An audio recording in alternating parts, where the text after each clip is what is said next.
Testing 2. Testing 3. Can you turn it down, Lisa? Turn down the main. Testing 1, 2, 3, 4. Up a little bit. 1, 2, 3, 4. Testing.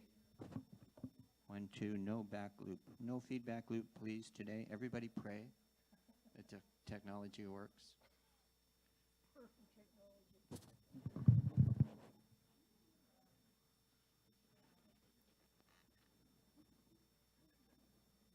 Testing, 1, 2, testing.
like to, ooh, okay, a little bit hot, that's okay. I'm loud, so you might want to tone that down just a bit. Arabella would like to have a mute button for me too. And are we there? See where okay. So, the first thing on our, yes.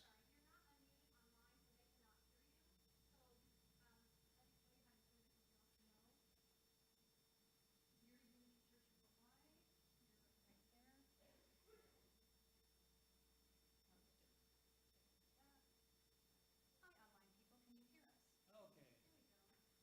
Thank you. So my name is Jerry Denton, and the first thing on our agenda is to light the Christ candle. And so Reverend Tim pointed out to me that the Christ candle is already lit within all of us. And so we will represent that with the 3 candles that are behind me on the mantle. My name is Jerry Denton. It's my honor and pleasure to present to work as your president of the Board of Trustees and to bring this meeting to order. I'd like to welcome all of those active voting members who are present here and present online. I do now call the meeting to order at 12:08 p.m. And you know, I have a script in front of me, so you're going to see me spend a lot of time with it, but you're going to see me deviate from it a lot too, because that's who I am. One of the things that I want to point out first is that in our last board meeting recently, we jumped into the board meeting and we started the meeting, we started doing business, and Ralph, being the wise man he is, he said, Jerry, can we open with prayer? And that was really an important thing for me to hear, because quite often I'm so wrapped up in what we're doing, I forget why we're doing it. So I want to remind us that we are here to live our mission, which is centered in God. Wow, I know. We inspire lives and we inspire people to make a positive difference in our world. But I want to focus on those first 3 words, that's centered in God. That's why we are here. So Reverend Tim, if you would please open us with a prayer, help us center. Well, I want to welcome all of you online. Good to see you. What a joy to see you all. And I hope you're able to hear. Are you able to hear online? No, you're muted again. Turn your mic. Okay. No, he's not muted.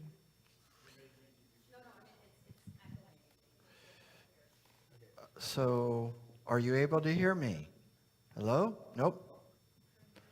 Not very much. Some of them say they can and some not. In my thing, it shows you're muted. Oh, it's this one. Oh, Unity Church of Hawaii is muted. Ask to unmute. I don't, let's see if that works. Ask to unmute. I don't know if that's gonna- You're- There we are. It's unmuted now. Can you hear me? Nope. No, All right. Reverend Tim, you need to use a hand mic. All right. Okay, can you hear me now? Yes? All right, so we have one mic. All right. Well, let's take a deep breath.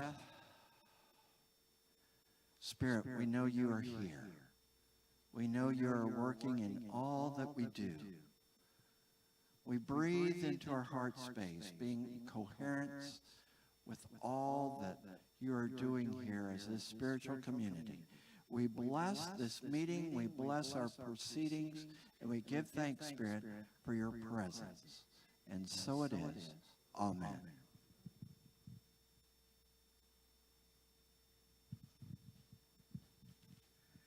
If we mute this one, will they be able to hear us? I'm just wondering if that's where our echo's coming from. Do we know, Sean? Okay. Anyway, all right, thank you, Reverend Lytle, for that opening prayer.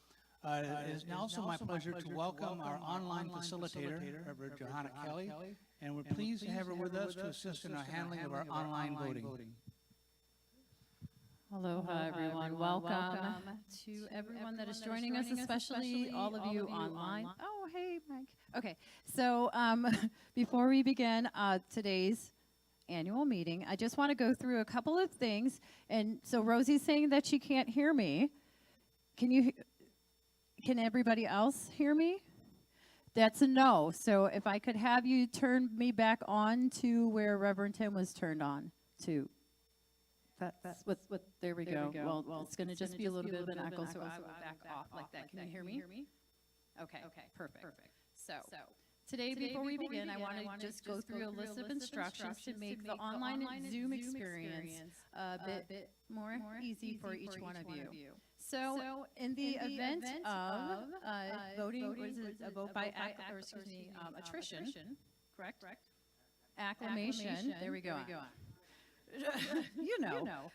One of those. That would mean that we are not going to do an individual voting because we do have a ballot ready that is online, but because we have 3 positions and 3 candidates, the board president, Jerry Denton, will come and basically pose a question to each one of you, whether or not we agree that we would just vote them all in at the same time. So in the event that happens, online viewers, there is on the bottom of your screen, there is a reactions tab.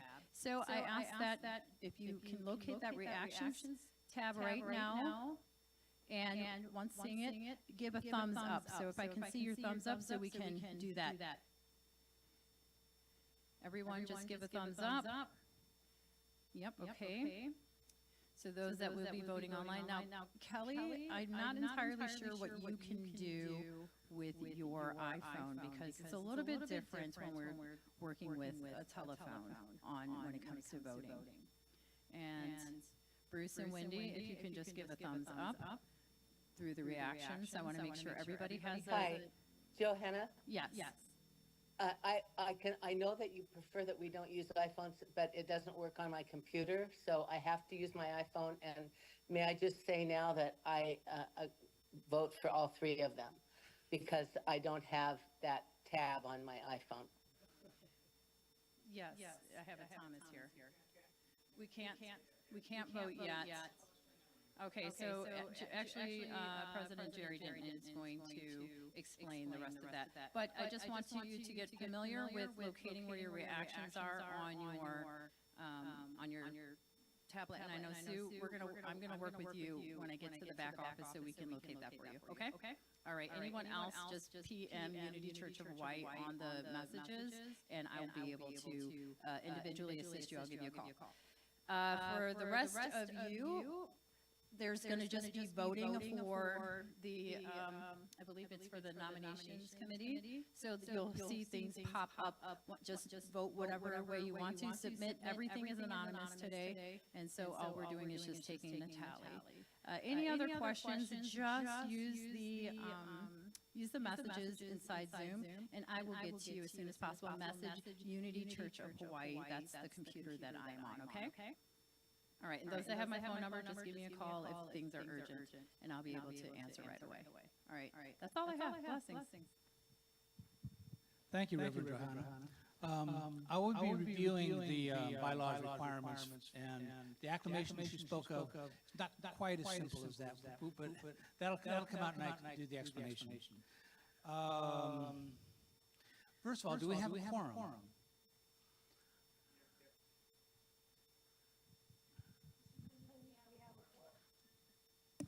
Mr. President, as of 11:59, we have 38 voters present. Thank you. Which means a quorum, yes. How many were required for a quorum? Okay, so we have 38, so we're well over the quorum requirement. Thank you. As you may know, our bylaws require us to use Robert's Rules of Order, and so you'll understand that that's the process that we use in managing our meetings. It's customary for us, the Assembly, to operate under a set of standing rules. These standing rules were provided to you. An interim version was provided with your packet in the email, so you had the opportunity to read them ahead of time. And the Board of Trustees reviewed them and approved them at our last meeting. The board has adopted the following standing rules, so I'm going to review what they are right now, so bear with me for a few minutes. The 2024 annual meeting of Union Church of Hawaii will be conducted in person and with Zoom technology, and shall be considered the same thing as an in-person meeting. So in other words, those of you who are participating by Zoom, your presence has the same value as if you're sitting here in the sanctuary with us. In order to vote, a member is online and wishes to vote. They must join the meeting using a PC or Mac tablet or smartphone that has a Zoom application loaded onto it. Those persons will vote in the manner that was directed. Login, everyone was transmitted a login information, and so all of you who have logged in, obviously you were able to utilize that to log into the system to be able to vote. And you must sign in with a separate computer if more than one person is voting at your location. Only voting members of Unity of Hawaii will be authorized to attend the meeting as a voting participant. Others wishing to observe the proceedings are more than welcome to join via live stream. Quorum has been confirmed. On your screen name, for those of you on Zoom, please ensure that you do use your first and last name as identified in your packet so that we know, in fact, you are that voting member. Only voting members may address the chair. That's me. Voting members, once recognized, must give your name before beginning to speak. Discussion, including questions and answers, must be directed to the chair, that's me, or through the chair, in order for them to be accepted and responded to. Seeking recognition to speak. In-house, raise your hand so we're aware. Those of you online, please use your hand-raising tool to be able to get in. Hold on a second.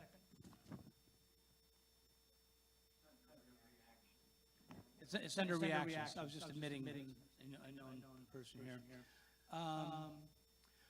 If you're in-house and you're waiting to speak, please wait until you receive a microphone to speak. All right, so we want to make sure everyone online can hear as well as those in the room. Each voting members may not speak for more than 3 minutes on a question or a part of a discussion, nor more than once for any desirable motion or article of the proposed bylaws, if there's a proposed bylaw revision. There isn't this year. Speakers shall conform to the ruling of the timekeeper. Any voting member who wishes to raise a point of order or appeal a ruling of a chair shall raise their hand, unmute their microphone, or stand up and speak clearly, point of order or appeal, and then wait to be recognized by the chair. And we will recognize you if in the event you do that. The President of the Board of Trustees will act as the chair of the meeting, except under such circumstances when the chair relinquishes the chair to a parliamentarian or someone else who's here, for whatever reason that might be. Any amendments to substitute information had to be in by February 23rd at 5 o'clock. There were no changes to the agenda or information to be passed. The chair shall attempt to clearly state what is being voted on prior to any vote being taken, so that all voting members will understand the effect of their vote before casting it. So if at any time we're asking you to vote on something and you're not sure, please speak up at that point so we can make sure that everyone clearly understands what it is we're speaking about. In-person and online voting system in place is anonymous. There would be no voice votes. However, to facilitate action on matters of general agreement, the adoption of the voting members of matters by unanimous consent may take place. Members shall identify themselves as required to sign in to the internet meeting service and shall maintain internet and audio access throughout the meeting whenever possible.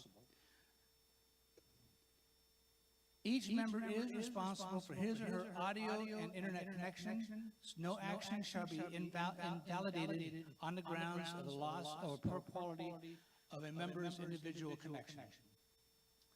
The chair may cause or direct disconnection or muting of a member's connection if it is causing undue interference in the meeting. The chair's decision to do so, which is not subject to appeal, shall be announced during the meeting and recorded in the minutes.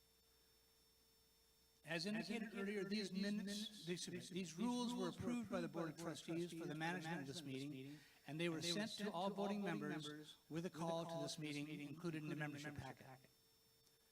The agenda for this meeting was distributed with a call, and the only change in the agenda is an expression of appreciation to departing members, which happens immediately after the nominating committee election. With the adoption of the presence of a quorum, the review of the standing rules, and the presentation of the agenda, the chair declares that this annual membership meeting of Unity Church of Hawaii is in order and ready to transact business. So I'd so declare at 12:23. If I had a gavel, I'd wrap it, so you just get. And so now I'll call forward Jan Fitzgerald to read our mission statement and our cue card qualities.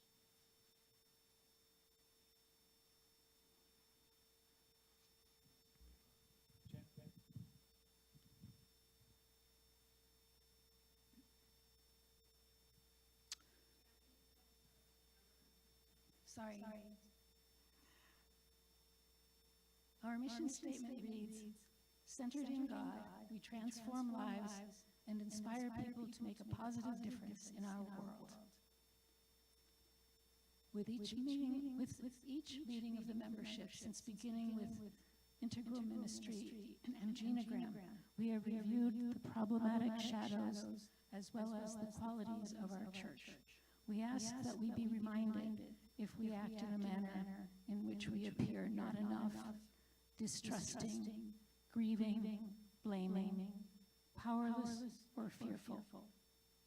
For who we as a church have come here to be is loving, in integrity, unstoppable, spirit-led, empowered, in ownership, and transformational. And so it is, and so we let it be. Amen.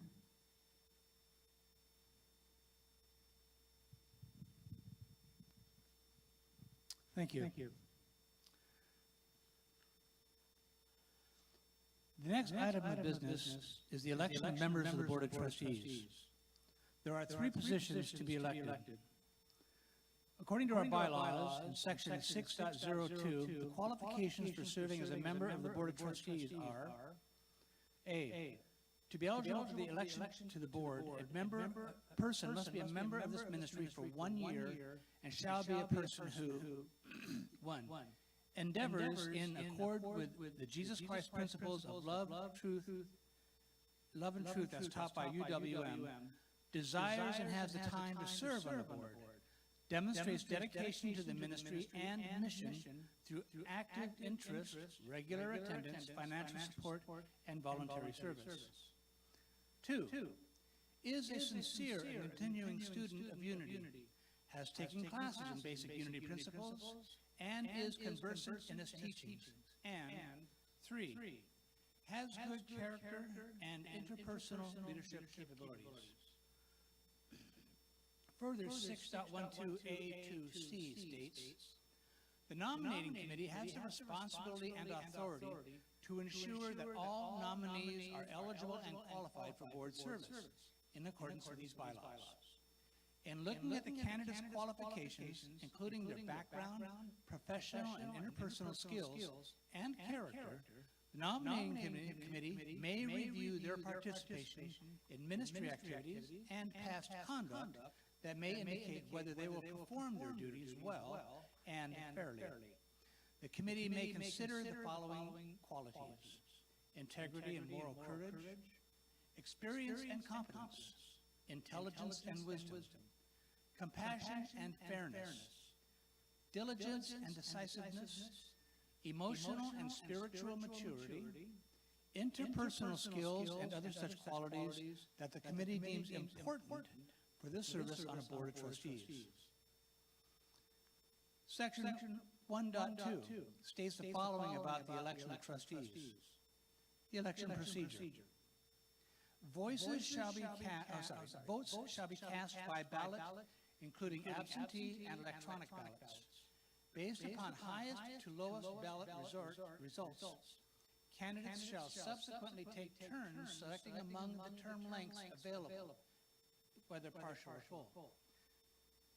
Any tie votes shall be awarded by lot. The result of the vote shall be announced at the annual meeting. This year, we have three full three-year terms available. To present the report of the nominating committee, the chair recognizes Thomas Gallagher to give the committee's report. Thank you very much, Mr. President. The nominating committee is extremely pleased to say that we have found three candidates that are amazing and very well qualified. All of them were vetted with flags of all kinds of colors of acceptance. Those three candidates are Debbie Catania, David Grisham, and Marcia Zena Major. Thank you, Thomas. Appreciate you and the committee's work in this endeavor. So we'll be voting in this election for three persons, each for a three-year term. Now, we are now ready to vote. Are there any nominations from the floor? So let me express that our bylaws do authorize us to accept nominations from the floor. And we spoke earlier about voting to accept them all by acclamation. That would be contingent upon there only being three people for three openings. So that's where the difference is from what Johanna said initially. So do we have any nominations for the board members from the floor? Any from online?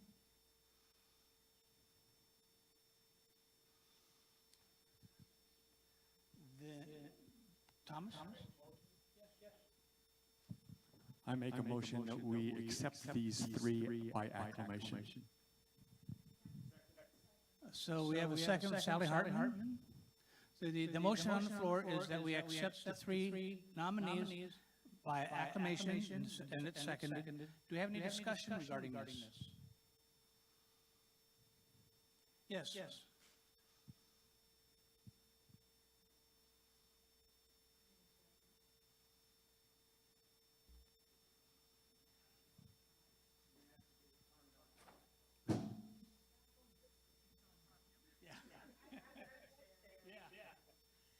My name is Catherine Burton. I'm just getting clear. This is the vote. If we say yes, this is replacing the vote, the ballots filling out. That's correct. Now, this is only for the three members who are slated for the Board of Trustees. Nominating committee still needs to be addressed also. Is there any further discussion? Then all those in favor of accepting a vote of acclamation to accept all three members on the Board of Trustees, please raise your hand.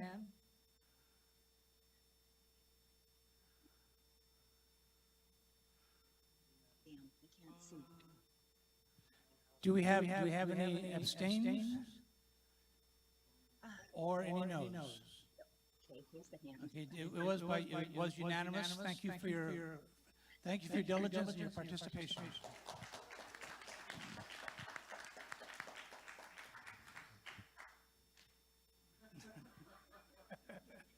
Okay, so we are ready now for a prayer of thanksgiving.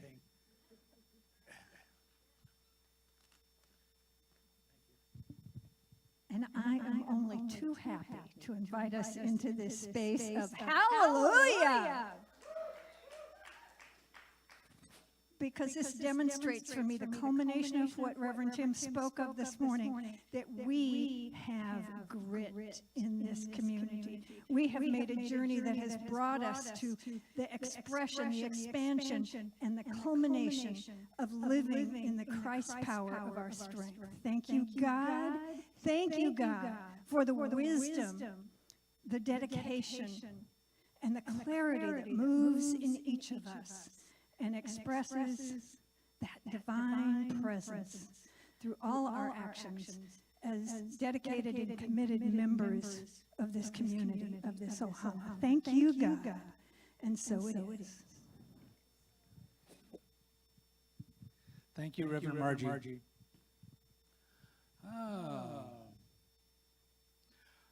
So now, next thing is up is I'd like to provide the opportunity for our senior minister to provide his report. Thank you, Jerry. And I'm thrilled with our three new board members. So whenever I'm asked to give the annual report, I'm always a little hesitant because this is really our report. This is what we have all done together as a spiritual community. All of us, you online, those of you who are here in person. And I'm just moving these pages, Jerry, so I can see everybody here. So I am so thrilled to be your senior minister, and we continue to unfold the integral ministry practice in this particular community. One of the evidences of that is we are going to be starting the Evolutionary Council, and lots of preparatory work has gone into this, led by Reverend Margie Hyatt and Dr. Thomas Gallagher. They will put together the Evolutionary Council, and we will want to hear from everybody who's part of this community, whether you are a member or not. We want to hear your stories of transformation, because our mission statement, or statement of evolutionary purpose, is centered in God. We transform lives and inspire people to make a positive difference in our world. How do we gather the data for that? That's where the stories come in. We want to hear your stories of transformation. We want to hear how you or others here have made a positive difference in our world. And by sharing that with us, we see you and we hear your story. And you can also tell us of future ways that we can inspire people even more, that we can assist even more with transformation. And those ideas will be collated, summarized, and given to the board for future direction. See the genius of that? We as a beloved community will be providing what wants to emerge here. It's not left up to some committee. It's up to us. I want to congratulate those who became governing members today. We had 3 governing members. For a year, they have been community members. Every 2 months, unless there's some change in the schedule, but basically, every 2 months, we lead a community member orientation. And when one becomes a community member, then for a year they go deeper into this practice and they become eligible to become a governing member.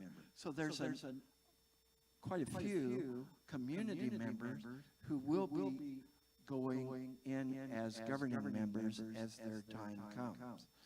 I want to say that whether you're a governing member or a community member, it is important for us to observe these 4 yeses that we ask of people, that you pray for this spiritual community. We can all do that, right? That we engage in classes, going deeper in our spiritual life, become a part of spirit groups or whatever class is beneficial. That we engage in some form of sacred service here and or in the wider community. And that we contribute as we are able to the beloved community by our financial support, that we agree to do what we're able to do. So we thank all of you for doing that, because we are building the beloved community, and we just ask that you make that giving regular, could be automated, so that it is on a weekly or monthly basis. Also, what this does is that a newcomer comes here, they can become a community member, and it gives us a seamless progression to move from newcomer to governing member, leader, someone in ownership in this community. Part of that is our quantum living process. And so Reverend Margie and licensed Unity teacher Leslie Ellenson and others have been teaching. Dr. Thomas and Mary Paulson have been coaches, teachers for the quantum living process. We encourage that for everybody, so that we do our shadow work. You know, there's 4 quadrants that are part of the integral process. It's wake up, clean up, grow up, and show up. Some spiritual groups, they have wake up, but they don't clean up. We want to provide an opportunity for us to clean up and grow up, so that we can really show up to be all that we're here to be. As the senior ministry here, have engaged generally every week in terms of providing spiritual direction, grief work, counseling, support to congregants. And I also have, pardon me just a second. I also meet weekly with our church staff, usually more than once a week, our worship team once a week, as we manage operations here, and I meet regularly with our finance team, youth and family ministries team, endowment foundation, and school committee. Now, I just rattled off 4 teams there. If you're part of any one of these, I ask you to stand. Finance team, that would be, you know, people on the finance team. Youth and family ministries team, just stand up, stay standing. Just all stay standing. Endowment foundation, some of you are already standing. And our school committee. Yeah. So I want you to see people who are engaging on these 4 teams on a regular basis. Thank you. Thank you all for your service and your work. Soon I will be starting a weekly Bible study. That's not something you hear in all Unity churches, but I am fascinated with the Bible. I dive deeply into the Bible. I'm already leading Bible studies with people. I'm already doing this. But I want to do it as a church. Those who are interested to dive deeply, go into some of the original languages, go into deep meaning and context, and looking at how it applies to our life. That will be starting soon, and I'll announce it soon. Probably be on Tuesday evenings, but we can look at other dates if other dates are better. Could even be a Saturday or something. Also, I'll be starting soon a We Space group. We Space is a way to pray together, be in real community together, and think of it this way, and I'll explain more later on. But a We Space group is a way for us to experience and practice practical mysticism, not only individually, but communally. A lot of times you hear of mystical experience, and what I mean by mystical experience is having your own direct experience of the divine, of God, of your spirit guides, of that divine essence, having your own personal experience of it, but also to experience it as a group. Sometimes we hear the word mystical as if it's just an individual. I'm talking about a community process where we experience that with one another. I want to thank our Sunday school teachers and assistants. It was kind of a big venture after COVID, because COVID affected a lot of churches. I'm on the Unity Worldwide Ministries Board, and a lot of churches closed during COVID. This one has thrived, and it took some grit to start our youth and family ministries, to start our Sunday school process. And as I call your name, I love to invite you to stand. Our lead teacher and supervisor, Sharon Crandall, if you would stand, please stand, and just stay standing. And Joe Kamai Byrne, is Joe here? I haven't seen her today.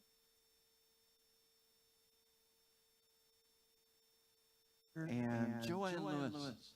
Joanne Lewis, didn't I see Joanne? There she is. Let's give them a hand. Thank you so much. They work with our children, and Sharon does a great job coordinating and working with that.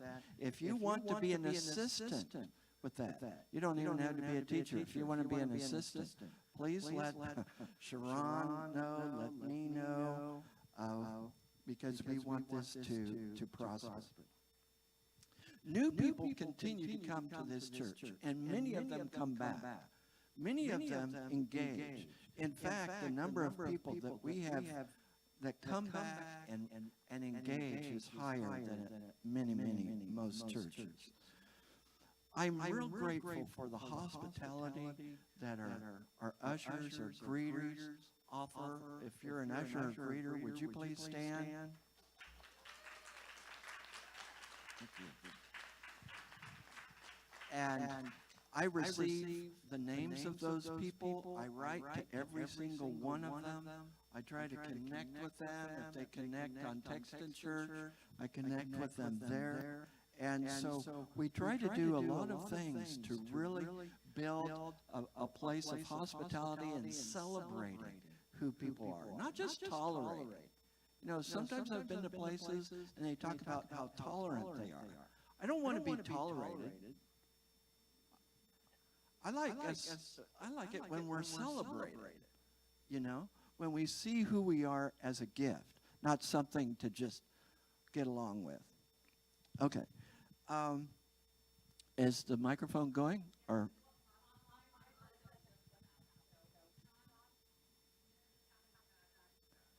all right, good. This is so fun. I love this. Live TV. Are y'all with me there? Hang in there. Just pray. Just pray for communications, okay? Yes?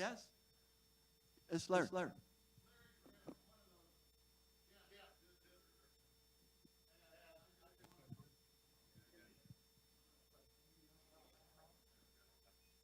Yeah, real brief, Larry, because I got to get through this report. Please. I just wanted to affirm what a welcome. This is my third time, and I have felt deeply welcomed. And as a professional religious person myself, I'm a Presbyterian minister. I take it. I look at all the details, and you all have done a beautiful job of welcoming me. Thank you. Thank you so much, Larry. That is so good, and it's so good to have you here. Larry and I are friends, and we talk a lot about integral ministry. Larry is a student of integral theory and philosophy. So, well, I'm deeply grateful for our church staff. Now, there's a lot. Yeah.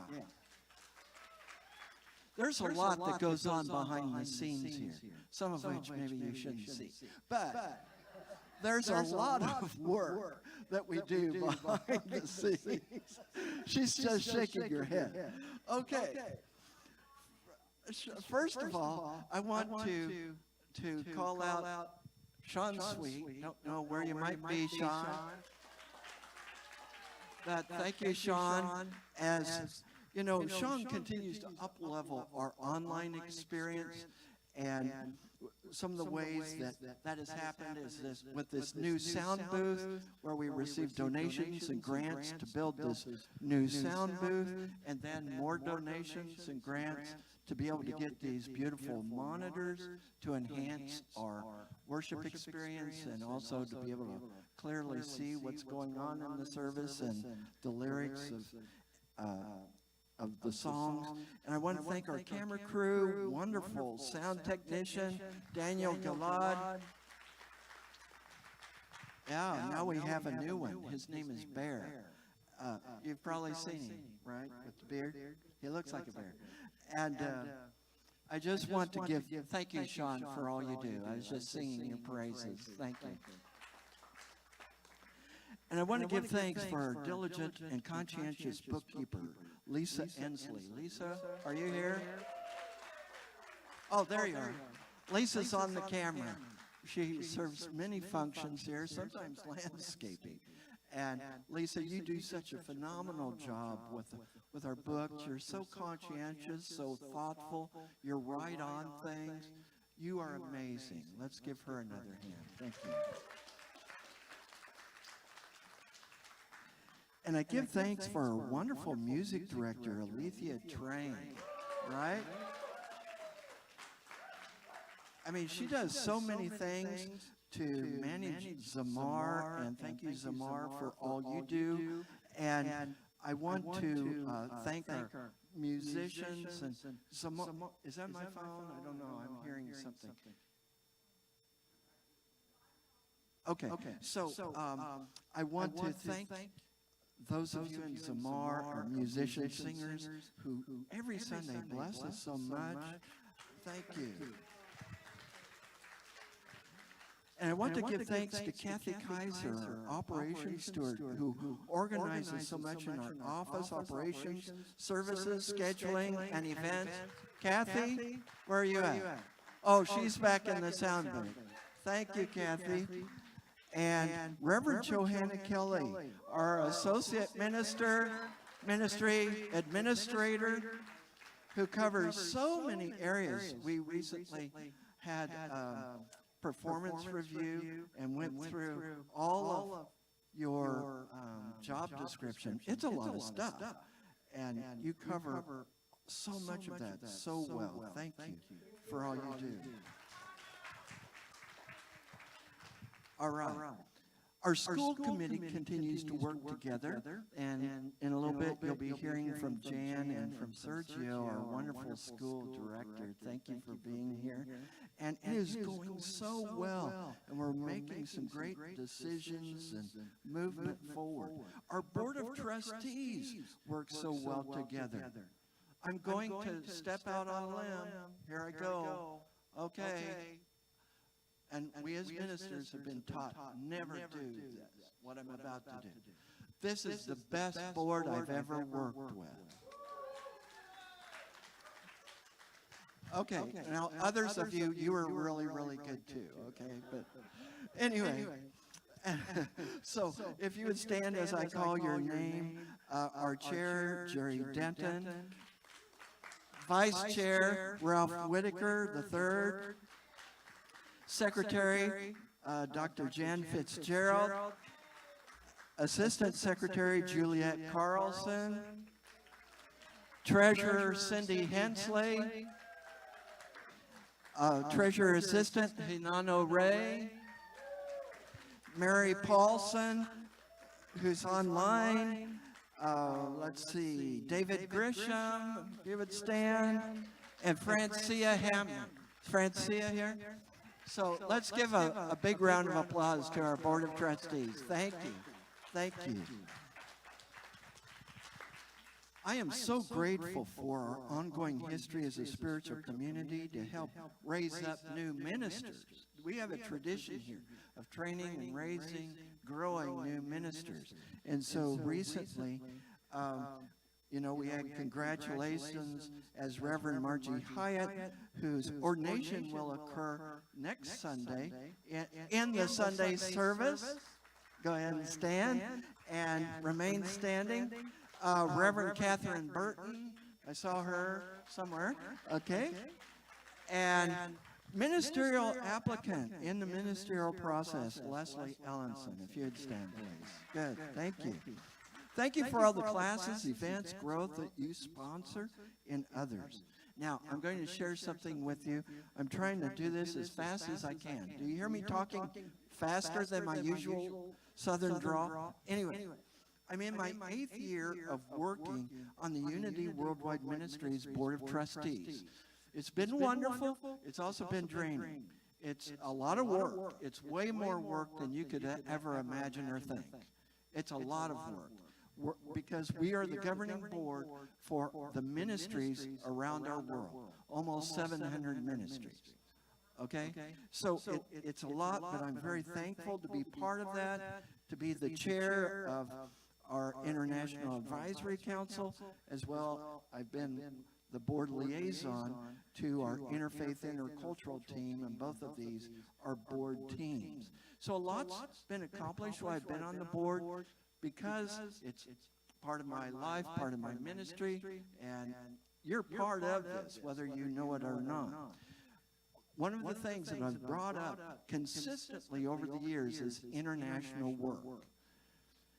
And, okay, I'm hesitating. Do I say this? Do I not?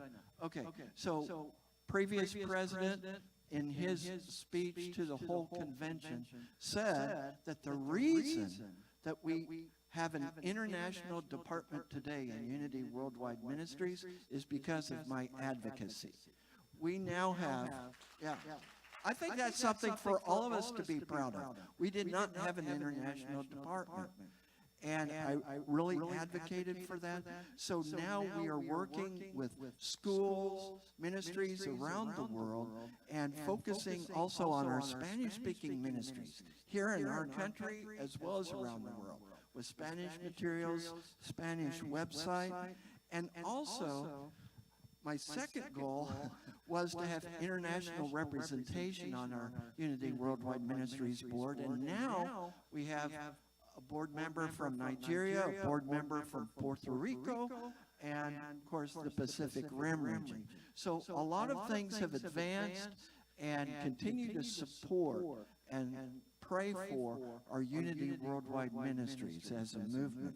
Also, interfaith work is a deep calling that I feel, and recently just was on a team to organize Interfaith Hawaii's first retreat. We gathered together in Princeville on Kauai. A lot, about 40 leaders, ministers gathering together from many different traditions as we worked together, built deep friendships, and then a week ago we had another big event together. So we're building this support and this network out in the community. We're doing amazing work out in the community. And again, all of you are part of that. I want to thank this community for all of your sacred service in so many areas, such as the facilities team, groundkeeping volunteers, all kinds of volunteer sacred service efforts that go on here. Many, many things. And forgive me if I miss some, but I want to thank all of you for all that you do, and thank you for your financial support of this ministry. The love and support that you show to both me and Olga Lucia is amazing. I want to thank you for that. And I want to thank Olga Lucia for her support, because she supports me in so much of what we do here. She's been with me through thick and thin, and I know that I am called here, that you are my Ohana. And I am grateful to be your senior minister. I love you, I appreciate you, and it's an honor to be your senior minister. Thank you.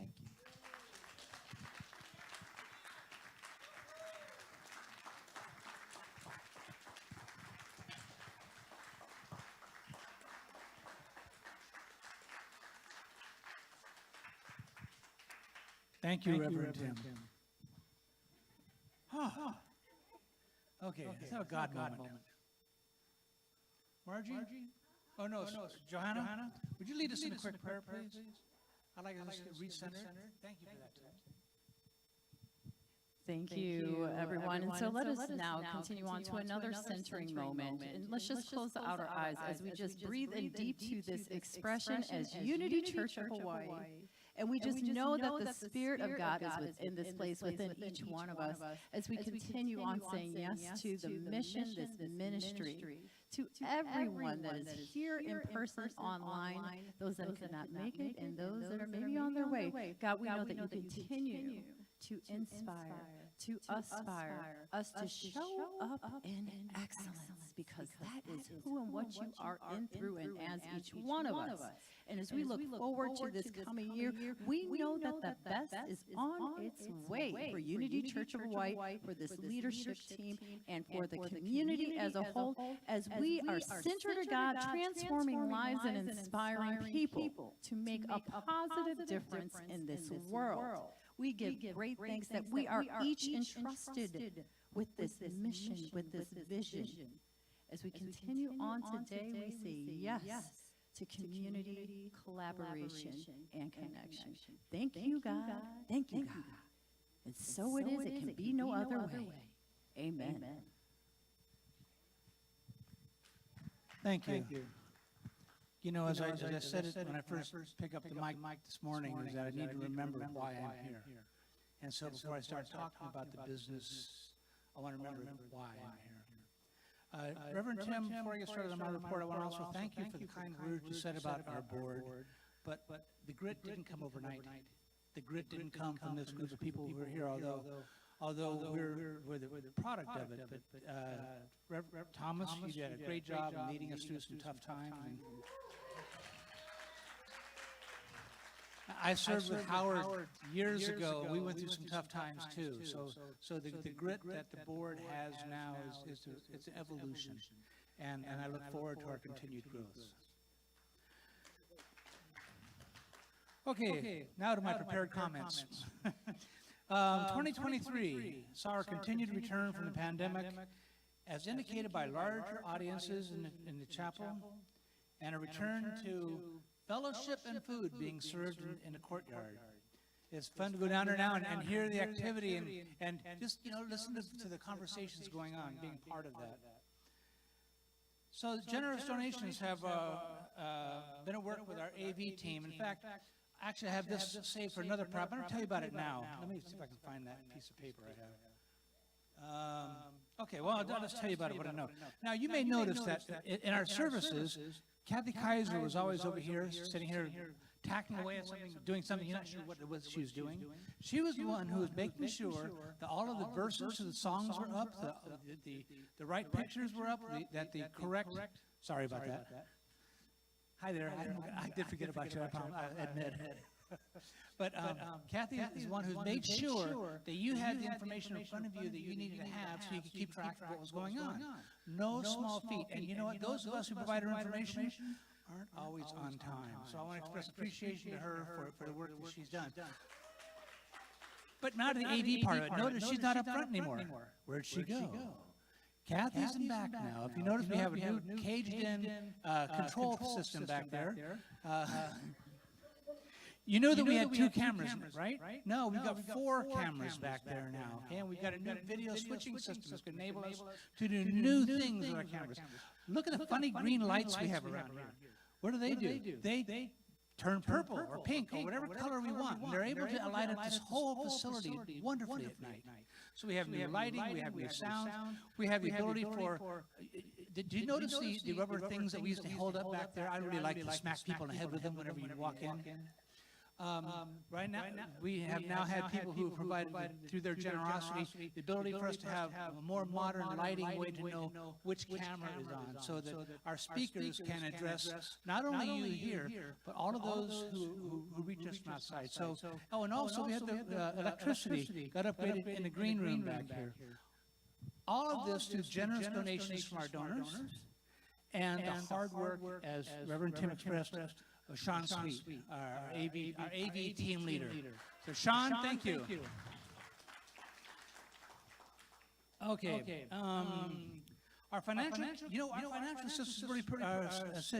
situation is actually pretty good. You'll find out about that in just a few minutes. I'm not going to speak to that. I'll let them bring you up to date.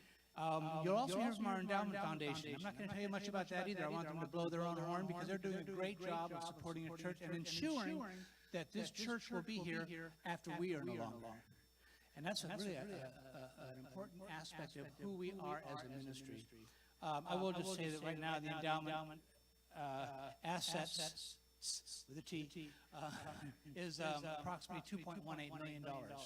So, but I'll let them express that. So, you can hear me talk about some of the things Reverend Tim did. When I was down in the courtyard after the service today, someone asked me, what's this governing member thing going on here, you know? And so I expressed it in the way that I could from a board position. Because I'm going to express some of the same things Reverend Tim did, and it's important to remember that there are several ways to look at it. But here, we have the ministerial approach, the spiritual approach, how it works in what we do in our relationship with God and as a community. And there's the board, or the business aspect, how we keep track and manage things. And what's really wonderful about the integral ministry is how these areas can work together. Not one instead of the other or over the other, but how we can work together and follow a common goal, a common direction, which is our mission statement. So, as was expressed, the integral ministry, we focus on our mission. I like this part. I wrote this, so I'm going to read something I wrote here. Our evolution into integral ministry continues, where we focus on our mission, work in partnership with each other, increase our sense of ownership and participation in the church, and develop the beloved community. The beloved community. Dr. Martin Luther King Jr. coined the term. It refers to a vision of society in which all people are treated with dignity, respect, and equality, regardless of race, religion, or other differences. It is a vision of a community where people of diverse backgrounds come together in an interdependent relationship of love, mutual respect, and care that seeks to realize justice within the community and in the broader world. That's what we aspire to, and that is what we are building. So Reverend Tim told you about the 4 yeses, so I don't need to tell you that, but they're just as important for us from a governing standpoint too, particularly knowing who is committed enough to be a governing member. And that was part of the question that came up is, why do we suddenly have tiers of membership when unity never did before? You know, I sometimes wrestle with that, but I acknowledge that I think it's the right direction for us to grow. I really do. I believe it's right for us to identify and celebrate and grow with those who are committed to helping this church grow. Now, that doesn't mean we ever turn our backs on anyone. Everyone is welcome in this door. And everyone is treated as a peer, always. The difference is whether we want them to actually govern the church or not. And that's all it is. And the four yeses are things that are already in our bylaws. There's nothing new here. It's just worded a little bit differently. And we're proud to have our first 3 governing members, Becca Cooper, X. Jones, and Marcia. I'm pleased and thrilled to have them. I know them each individually, and they're just wonderful people to have. Unity School continues to be an active ministry of the church, and you'll hear from them in just a little bit. Thanks to the school committee, you know, I'm going to miss Jan. I'll give her kudos later. But she has done great work in helping our school and our church have a relationship they've never had before.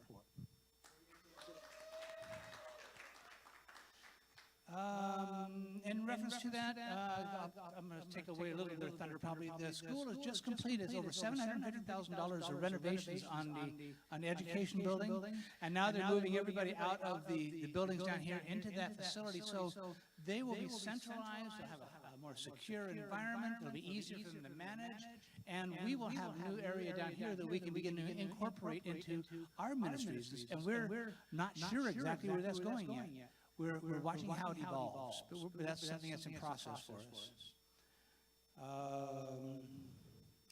Family ministry, Reverend Tim also spoke of that. You know, it's nice to see that we're beginning that again, and I'll speak to that just a little later.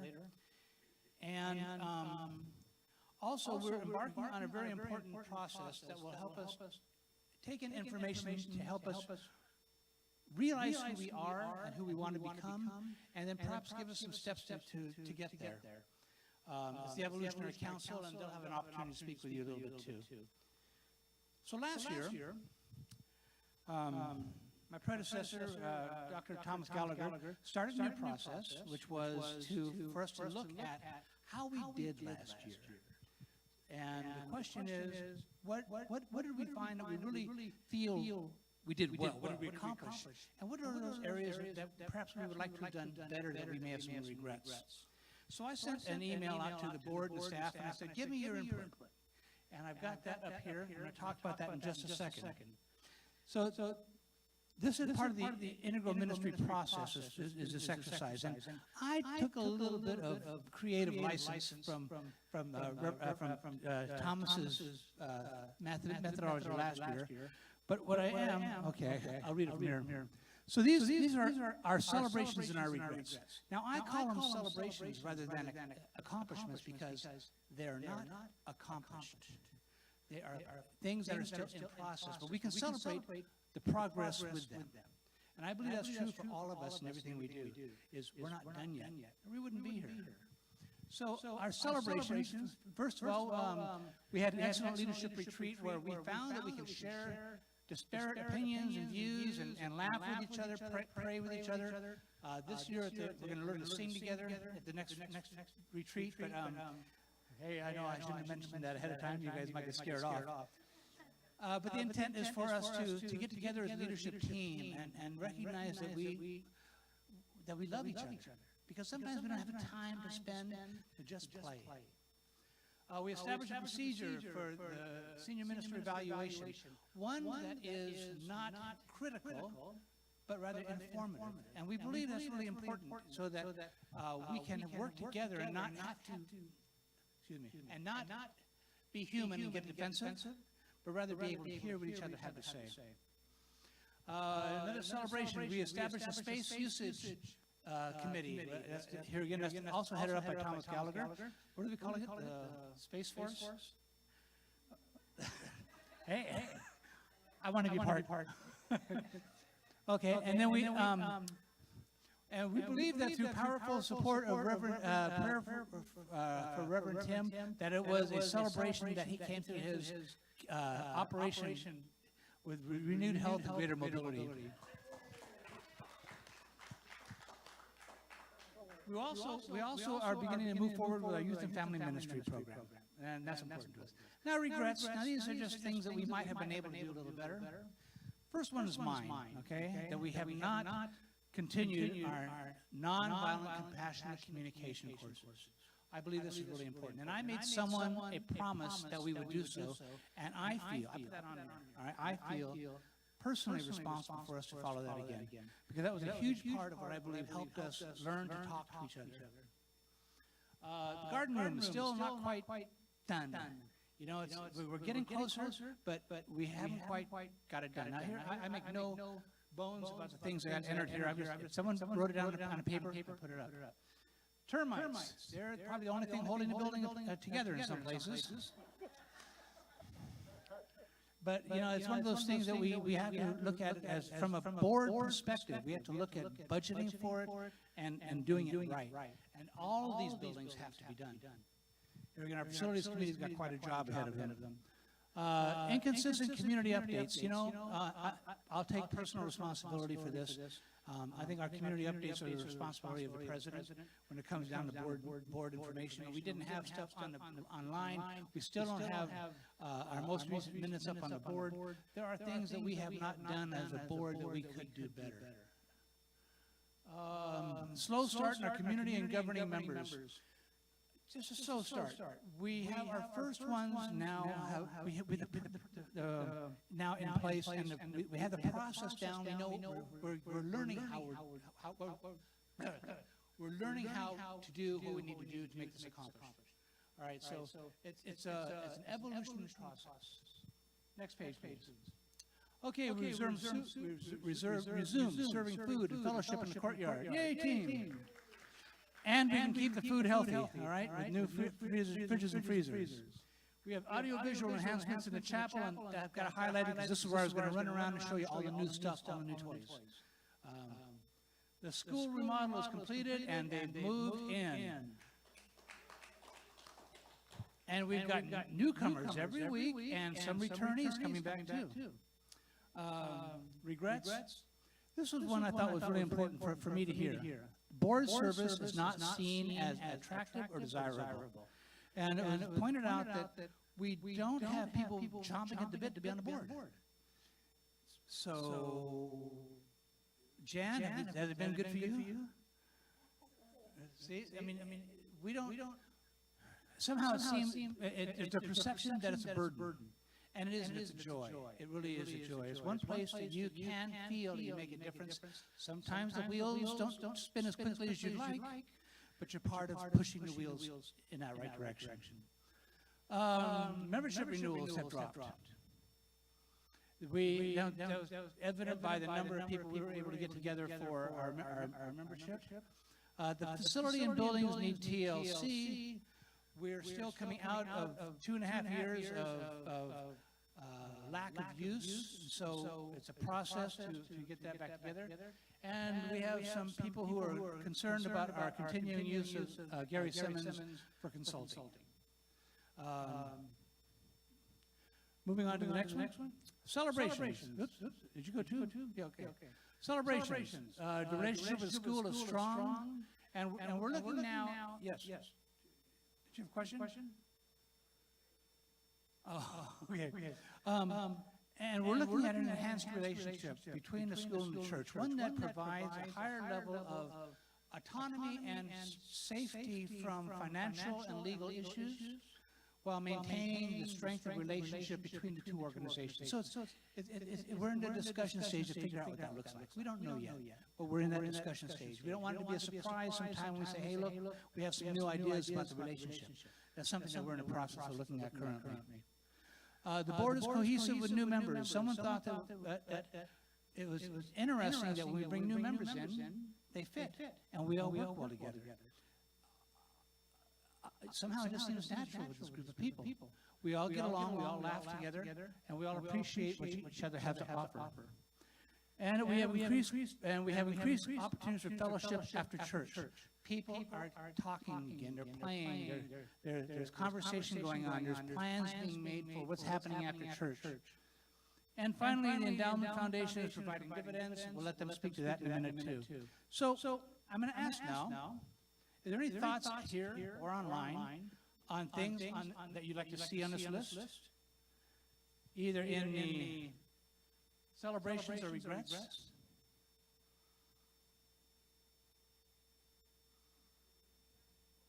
If there's anything that you'd like to see on this list, is there anything you think that we can say, hey, good job, or, we could have done that better? Yes.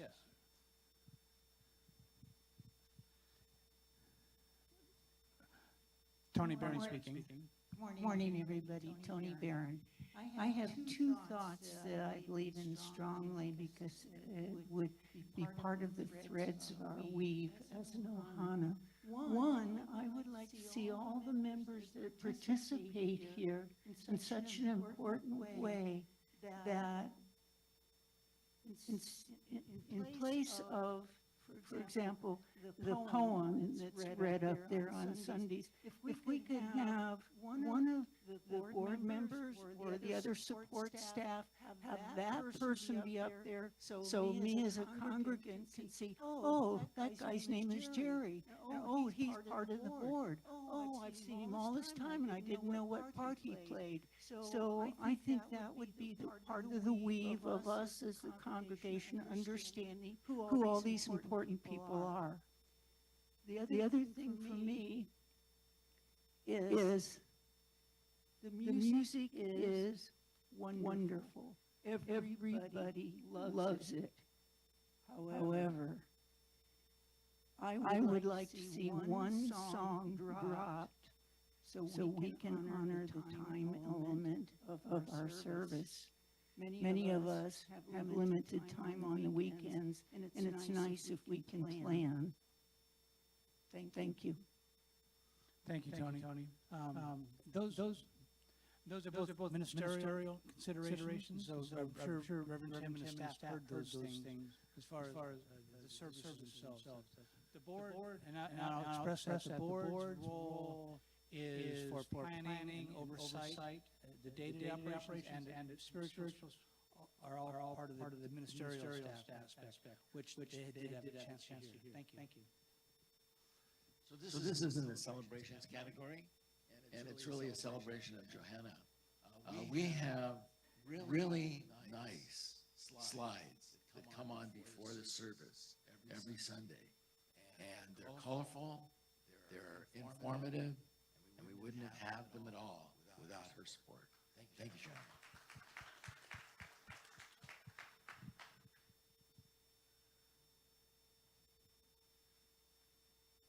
Don't forget, Benita, your name first. I'm Bonita. And I just wanted to thank all of the ushers. I really appreciate that. And I'm looking forward to having some more new ushers. Okay, but I really appreciate, love all of you all for volunteering. That really means a lot to me.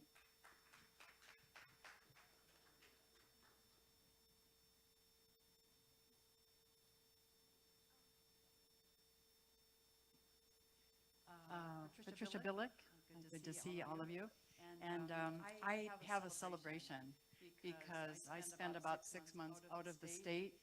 And if I didn't have that Zoom location, site, I should say, I wouldn't be listening to the Unity Church. And that is part of my life. So I listen to it in Colorado all the time when I'm not here. So I thank the board, the church, everything, God, that this is even available for me. So it's a celebration for me. Mahalo. Thank you.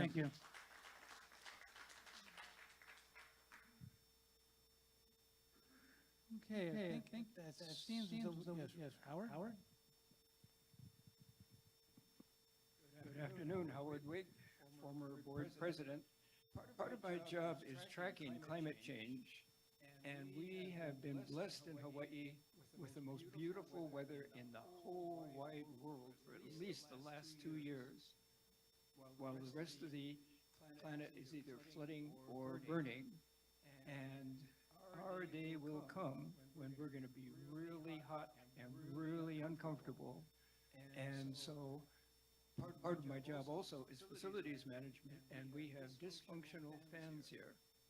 And what we need is really functional fans, go either slow speed or fast speed, because when the heat comes, we're going to need those fans going really, really fast to keep comfortable.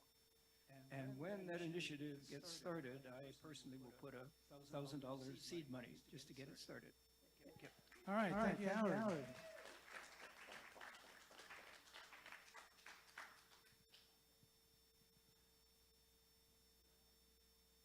Rodney.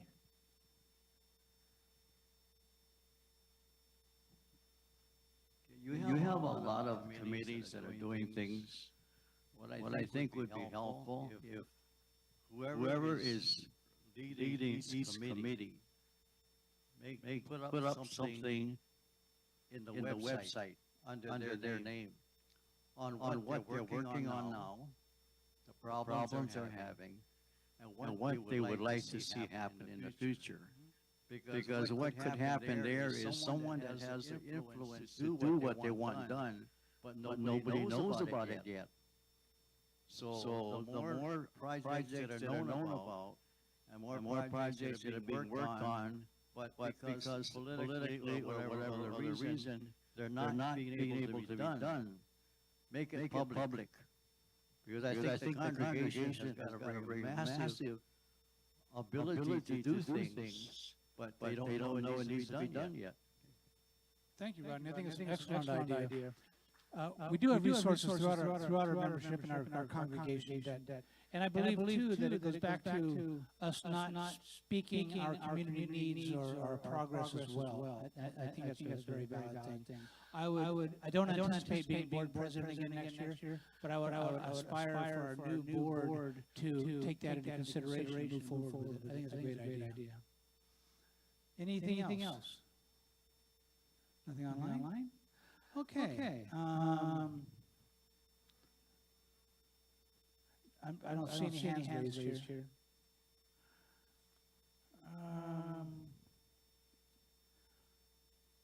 So one of the things, an exercise I was going to do, I'm deciding not to, I want you just to give some thought to.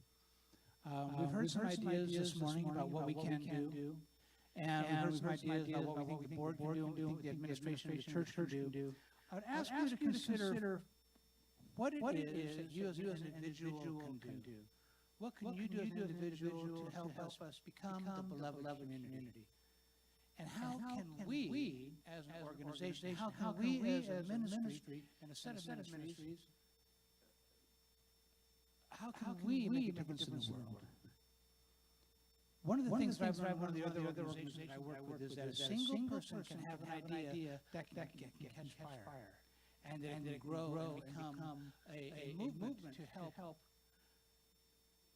untold people who don't have the fortune and existence we do. And that can be locally, that can be internationally. But I offer us the opportunity to give some thought is, what is it that each of us individually can do to help inspire all of us to work together to further the good in the world? And that's my president's report. So now I'd like to welcome to the podium our treasurer,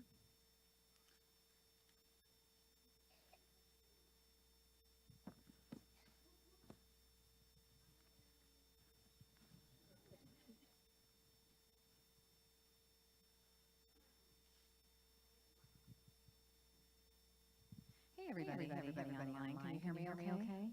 Hey, I love that. Hi, in the audience. Okay, Kathy's going to have my slides. Before I begin today with my little presentation, first of all, thank you for being here. When I signed in for the board last year, I was like, yeah, I can do the board thing, thinking, I'm the first-year person, and I'm going to just ride it on home. And the next thing I knew, I was like, how about you become the treasurer? I'm like, I don't even know what that means. And so, but here I am, and I am your board treasurer. One of the first things I did as a board treasurer was, I'm like, I just need a snappy name. And so we came up with T3, which is your Trusted Treasurer Team. So I am not doing this in a vacuum. I have my beloved assistant treasurer, Hinano Ray. She's out there with her sweet little dog. So Hinano, thank you for all your support. But I also wanted to say a special thank you today to somebody who's been beside me, like holding my hand, answering my phone call yesterday in the middle of the day, answering my phone call again yesterday in the middle of the day, and that is our past treasurer, Debbie Catania, and I'd like to invite her up just for a moment to, because I want to recognize her. I want to recognize her with a little something. So look at, she must have got the memo to wear this exact color, because here we are. Thank you, my friend. I appreciate you so much. Yes. So today, as we go through our PowerPoint, if there's any questions that I can't answer, I'm sure Debbie has the answer to them. So I'm wondering if we have a PowerPoint ready to roll. Kathy, I'm looking for you. It's not quite connected yet, and I cannot present without it. I mean, I could spew out some things. Oh, look, here I am. Yay. So I think Johanna is working on, those of you online, I don't know if you can see a PowerPoint yet. So just stand by. You can listen to me talk. It'll be entertaining. And so there we are. So this is our first one. This is going to be your annual financial report. It's presented by me. And next slide, please. And I'm going to need you just looking at the television because I don't have the slides in front of me. Or I could go get my computer, and I would, but then you can't see. There we are. Thanks, Kathy. So, and again, those of you online, I just want you to know that it is in the giving that we receive, and I want to start off the Treasury Report this year by really letting you know that we have given in abundance to our community. We are the beloved community here, but we are the beloved community in the community. And so these are local nonprofits that we have given to this year. And we give a portion of our tithe to nonprofits. So we give to a local nonprofit. We also give to Unity Worldwide Ministries, as well as World headquarters, thank you. There's the two W's, the two unities. So these are all the local people that we've given to, and you can read them, if you can see them, they're the YWCA of Oahu, Nakamakai, Windward Unity, I can't say some of these beautiful Hawaiian names. St. Anthony's Retreat Center, I've got that one down. And Family Programs Hawaii. Again, these are all local nonprofits. And just so you know, they're vetted, that they are in alignment with our mission and our vision. So we're not just picking willy-nilly people. And really, Reverend Johanna is the person who calls, meets with their director, meets with their board to assure that they are in alignment with our mission. And so I just want to say thank you for that hard work, Reverend Johanna. So good job. All right, next slide, please. So when we go through our slides today, I want to say one thing. This is an overarching view of our finances. We are not going to dial down into the nitty-gritty. There's going to be a couple slides that are a little bit dialed down. You, in your packets, were given a financial report, a statement of financial activity, and a statement of financial position. So this is the high view. And so that's what we're looking at today. So this is our statement of financial activity, the high overarching view. Our donations, our other income, our total revenue, our cost of direct revenue, and then our gross profit. So the bottom line on the gross profit was $401,817. So 401,817. So remember that number. Next slide.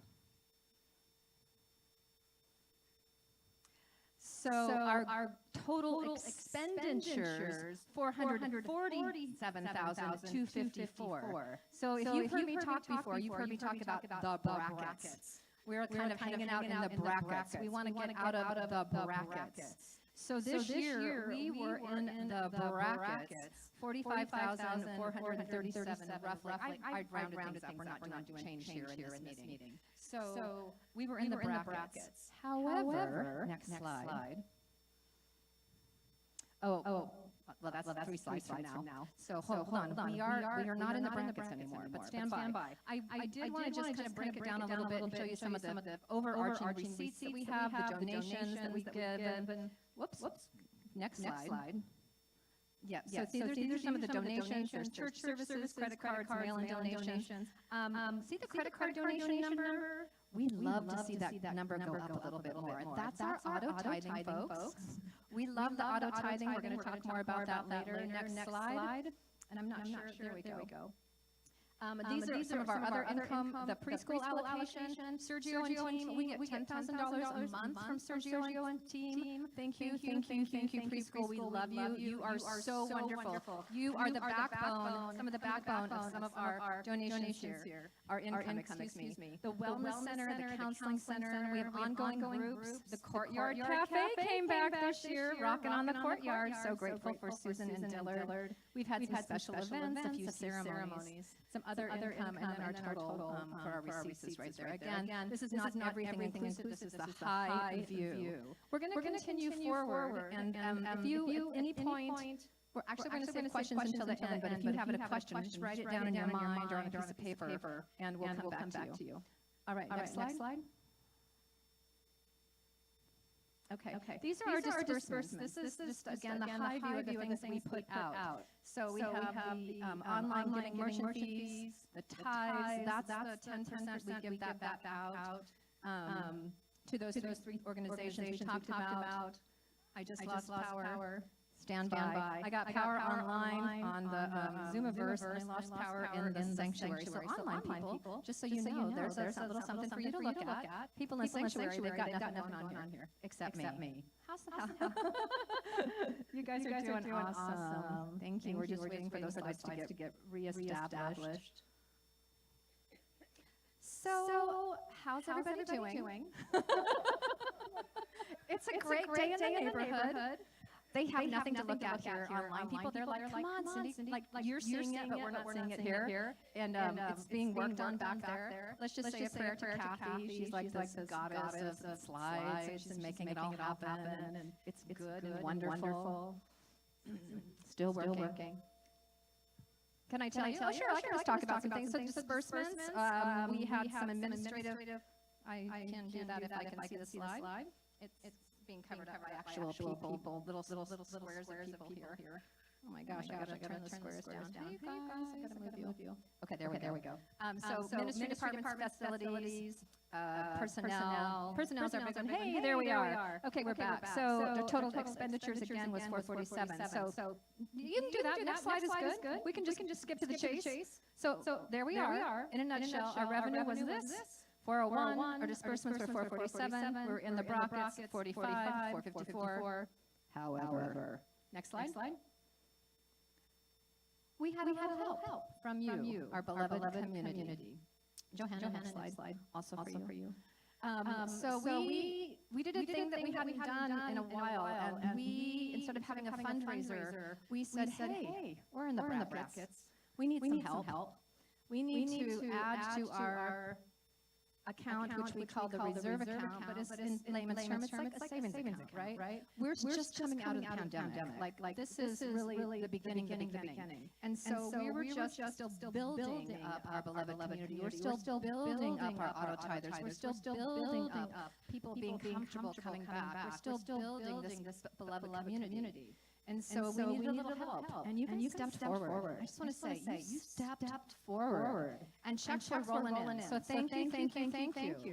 So because of that step forward, we now, at the end of the year, our net revenue was not in the brackets. Look at that number, 12,063. Not in the brackets. Okay, so not in the brackets. So thank you. The next couple of slides, I do not expect you to even see. They are in your, right here, in your paperwork. When you got your thing online today, this came with it. This is the statement of financial position, and on the back is the statement of financial activity. So what you're seeing on the slide is the financial position. It's just a breakdown. It's just the numbers broken down. I just wanted to let you know that you have that. So we're not going to go through all of the breakdowns. If you want to talk about it afterwards, or if you want to ask a question about it, if you're looking at this, you're like, I don't know what that means. Please, afterwards, we're going to take questions, okay? So next slide, please. So this is our bank account as of 12/31/23. In our checkbook, we had $53,000. That's just in our general fund. In our restricted account, we had $93,000 in change. We have kept open a little account. It's a PPP account that came from the pandemic, and that's just in case we ever, well, we're not going to have that again. I'm going to put that out there. So our total checking and savings right now is $146,638.58. Those are exact numbers, actually, as of 12/31.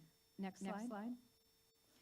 I wanted to share with you a little bit about the designated accounts. And so we have designated accounts, and these are accounts that specific people have given to for these specific things. They cannot be used for the general accounts. So like, just because we have, I'm going to use the youth and education. Just because we have $18,000 in the youth education account doesn't mean that I get to give Reverend Tim a raise because, hey, we've got $18,000, let's give him a raise. That's not how that works. So these are the designated accounts specifically for these things. So we have an own anniversary account that we raise some money in. And Debbie, can you remind me what that specific account is used for? Because I know that we've got money in there, and it was raised for a certain thing. Can you just remind me what that is really quick? You're going to have to come up here just quickly because I've got a microphone and nobody can hear you if you don't come up here. Thank you.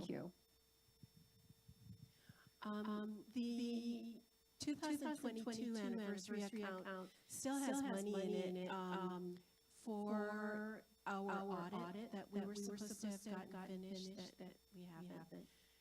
My bad. And there were a couple of other things besides the audit. They were all maintenance building things. So the good news is we have money in that account. And the other news is we're going to be looking at having our audit this up and coming year. So we have some designated funds in our building maintenance, our computer fund, our landscape fund, our media fund, which again, that fund has been given to and then used and given to and then used. We have some really generous donors in this room. So thank you. We had staff bonuses this year. We gave those staff bonuses. We still have a little bit of money left in there. Wednesday night, There's music every Wednesday night. I don't even know if you guys know this, but Reverend Catherine Burton provides a service every Wednesday night. And Faith Rivera is online on Zoom Wednesday night. She's Wednesday night music. I mean, if you haven't checked it out, you should check it out. We also have, again, our youth education fund. Thank you, Sharon. So wonderful that you're here. And then that's what we have left in our reserve fund. Look at that. We have $12,000 out of the brackets, and we still have $38,000 in our savings account. So grateful, again, for each and every one of you. Next slide. So a look ahead, 2024, the year of more of God's glory. The 2024 budget. So I do not have the budget here for you. It has been approved. If you want a copy, a physical hard copy of the budget, please see me after church and I will go to the printer and print you one. I'm going to tell you where it's located. It's on our website. It's in the tab that has the board information. It says board reports. You want to go to the reports that say 2024 and open that folder. And then you want to open the folder that says budget 2024. And that's where the budget is living. I want to talk to you a little bit about the budget, though. So when we did the budget this year, and it was the finance team, myself, Debbie Catania, Lisa, Reverend Tim, Reverend Johanna, we wanted to present you with a budget that was kind of really what's happening. You know, we didn't want to present you with this great, like, inflated budget, like, this is really what we really want. We wanted to present you with a budget that is more in alignment with what we know to be true at this time. I lost my people. Did you lose them, Johanna? Online? Oh, there you are. I lost you for a minute. I didn't know where you went. My online friends. Hopefully you're still there, because I can only see myself online. It's really scary. So we actually got approved from the board what's called a deficit budget, which means that we, at this minute, are still in the brackets. That's what we're looking for. And we're not looking forward that. That's what's happening. And my proposal, my desire, our desire is to continue to build the beloved community, to continue to support people in understanding what it means to be. Where's my slide go? I need that slide. Thank you. Next slide. The last slide. There it is. To be a consistent giver. To know what the cooperative share is. I want to talk about the cooperative share. The cooperative share is the amount that it equals per seat. So booty in the seat, that's your booty in the seat, to actually pay to keep the lights on, to pay for the facilities, to pay for those termites that are holding up the building. So that's the cooperative share at this moment. At this moment is $250 a month. Now, some people can give way more than their $250 a month. And some people, not so much. It doesn't matter what you can give. What matters is that you give from the heart. You're not giving from this mentality of, oh my gosh, we don't have enough. We're not giving from this mentality of, oh my God, I better give because, you know, they said I needed to do that. If I'm going to be a member, I got to give. That's not the mentality we're giving from. We're giving from the mentality of, I want to support this church. I want to give what I can. I desire to see us go and do great things and make a positive difference in our world. I want to do that. And today, my $5 is going to do that because that's what I want to do, and I'm giving from that. Or today, my $500 is going for that because that's what I want to do. And I believe in that. And it's your heart space. And that's the space we're giving from when we're talking about giving into the cooperative share, okay? So, and we want to talk about auto tithing. Whether that's online, some of us are like, I don't like to do that online thing. I can't. I'm going to say to you, you can and you don't have to. You can and you don't have to. Some of us still like to write a check. Now, if you're a millennial, you're like, what is that? What's a check? Like I literally have people who didn't know what a check was. Like they're like, what's a direct deposit slip? What are you talking about? These are young people. They don't even have checking accounts, right? It's all done online. there's like things. We're not necessarily that demographic in here, so you should all know what a check is. And you feel free to write one. So if you want to give consistently and you want to put your check in the bowl, monthly, weekly, whatever, you do that. But it's consistent. It's easier for me, like Reverend Tim talks about, to do consistent giving like weekly, like no matter if he's here or not. You know, I'm gone 6 months of the year, like one of our other members. 6 months of the year, I'm gone. But my tithe is always getting to the church, and I give every 2 weeks. And that works for my budget. So that works for the way I do it. So, yeah. All right. So that's it. I don't have anything else to say. Is there any questions? Dun, dun, dun, dun, dun. No questions from the audience. Can you see the other slide? I don't know. Can you see the other? Can we see the last slide? The last slide. Can we see the last slide, Kathy? And Johanna, I don't know if you guys are. I don't even know where my people went. They're. Oh yeah. I was going to say something about the dials, but I lost that. But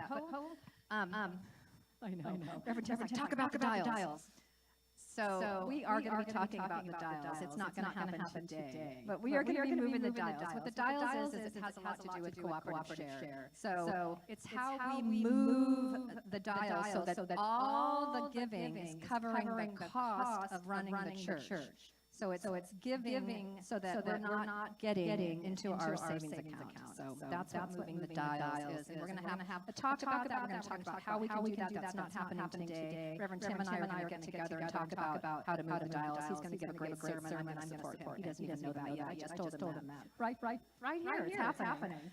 Okay, so consistent giving, sacred service, time-tied treasures. We are the beloved community. We are the ones we've been waiting for. Blessings to all. Blessing to you, Jerry. I have nothing else. If anybody doesn't have any questions, again, if you want a copy of anything, please let me know, and I can get that to you afterwards. And all of our paperwork, all of our treasury reports are on the website. Thank you, Cindy. You know, too, the work that Cindy has done has been a culmination over a period of time, too. You know, what was interesting was she called me one day and she said, Jerry, I'm working on a budget. She says, she and I are both business owners, so we look at things similarly. She says, it's not going to be balanced. And I said, good. And the rationale is we want to have a realistic understanding of what our finances are. Our intent is to be totally transparent and know what is ours to do to make this ministry self-sustaining. And there's only through actions like that and those decisions that's going to be possible. So next, I'd like to bring up the discussion of the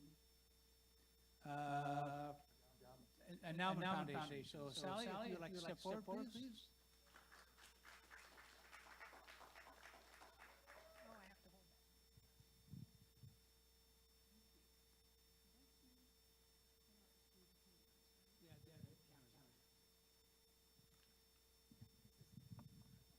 And I'd like to look at you, but I also guess I need to look at the screen too, so I can see the online people. Aloha. My name is Sally Hartman. It is my privilege to chair the Board of Directors of the Endowment Foundation, the Unity of Hawaii Endowment Foundation. The other directors are Michael Hamnet, Vice Chair, Jack Randall, Treasurer, Thomas Gallagher, Secretary, and Howard Wigg, Assistant Secretary Treasurer. I'm very pleased to give a report on the foundation. As you may know, the Endowment Foundation was formed in 2018 as a distinct Section 509A3 organization under the Internal Revenue Code. The foundation operates as a permanent endowment fund to support the ministries of Unity Church by receiving bequests and gifts, responsibly overseeing the investments, and making annual distributions to the church. The foundation is governed by its bylaws and a state law that places limits on the appropriate distributions an endowment fund can make in keeping with its purpose of continuing support in perpetuity. Under our bylaws, the church receives an annual distribution of 4% of the value of the fund, calculated on a rolling 12-quarter basis. In August, the foundation received an additional and final distribution from the estate of Beverly Page in the amount of $100,000. These funds were added to our investment account at Morgan Stanley. As of December 31st, The assets of the foundation total $2,184,055.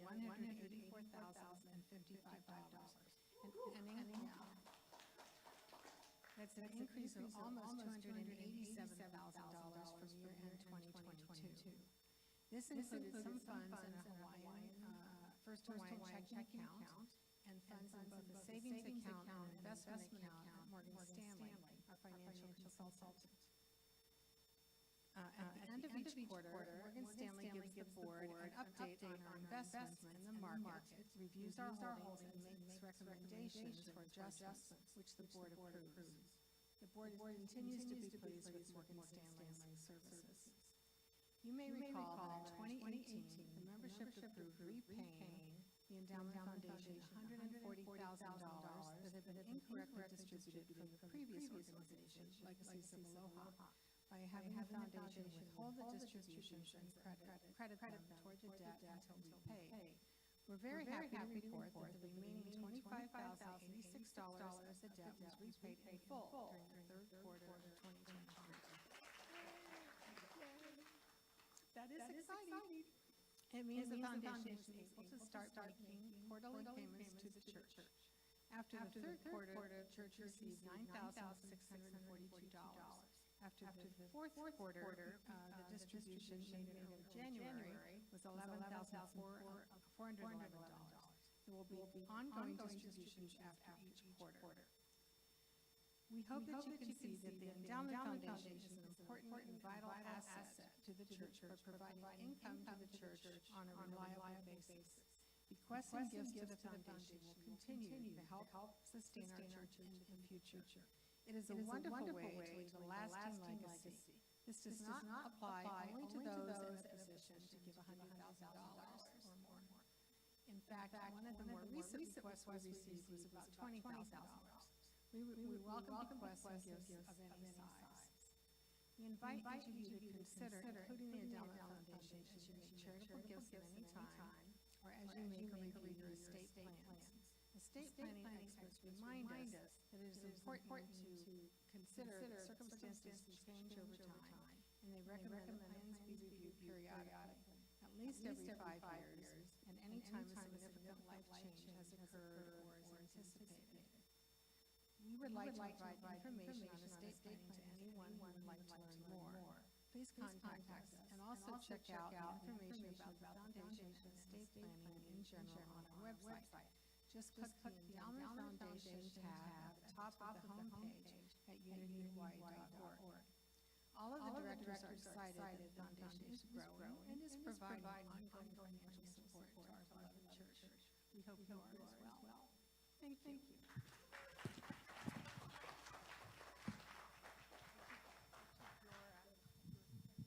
Thank you, Sally. And now we'll hear a Unity School report for Sergio and Jan. Oh, are there any questions? Thank you, Rob. I love having them around. Are there any questions regarding the Endowment Foundation?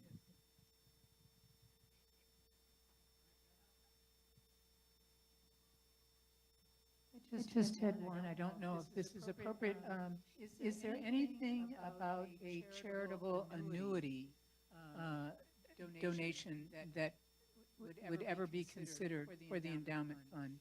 And that is you're saying, I am going to give $10,000 to a charitable annuity, and that becomes, as you make your transition, it's already the churches, but you're receiving some income off of it. So just wondered whether that has ever been thought of. I think it might be a good idea.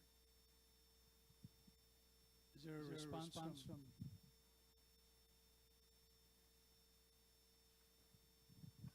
We're welcome any kind of contribution, and we'll look into that. I mean, you can always set up a charitable annuity yourself to have the proceeds go to a charity, including us. But if you mean a charitable annuity that we set up, people put in, we haven't done that. Is that something that you would ever consider? We will consider it. We will consider it. We haven't yet. Thank you, and thank you for your question. Are there any other questions out there? Then let's hear from Jan and Sergio.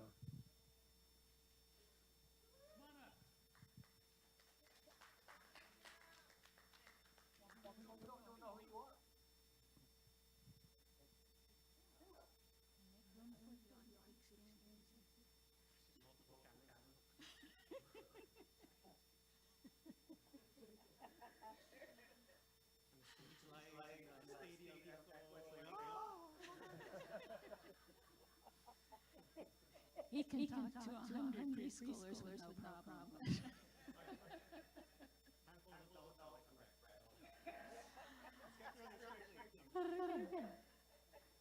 So, this past year, Unity School has completed renovations of the education building, making it possible for all of the school operations to be consolidated in one building.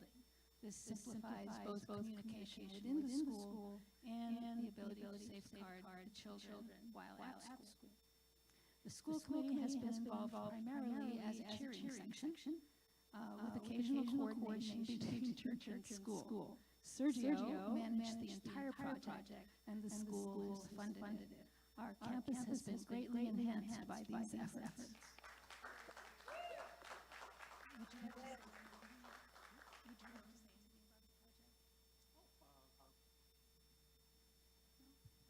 Just glad it's done. I'm looking forward to it. It's been a lot of years. The initial idea coming from Thomas, when he was the board president at that time, and then the pursuing of all the legalities that came with that process. And I'm looking forward to just running the school for the next few years.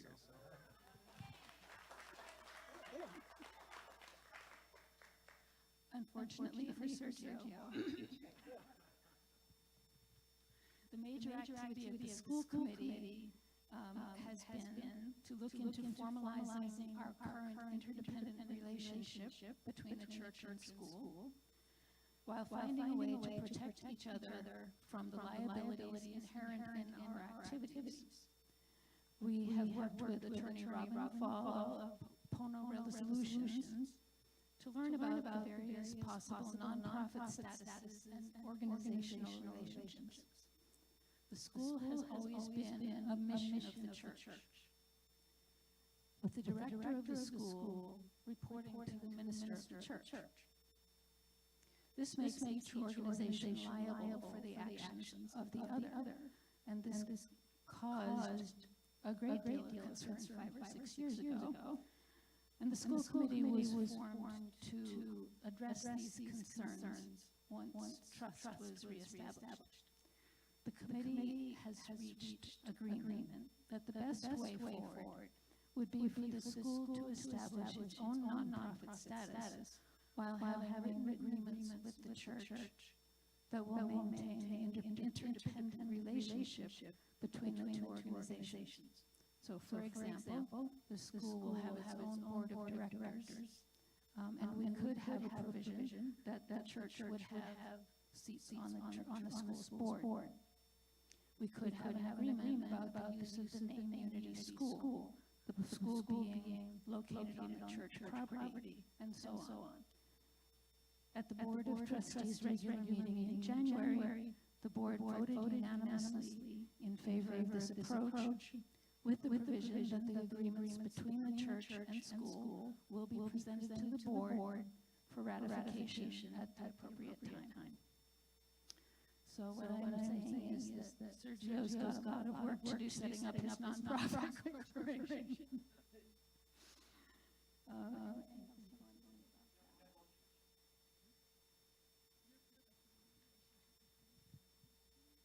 Sure. Absolutely. I mean, the school committee has been a remarkable addition to our operations here.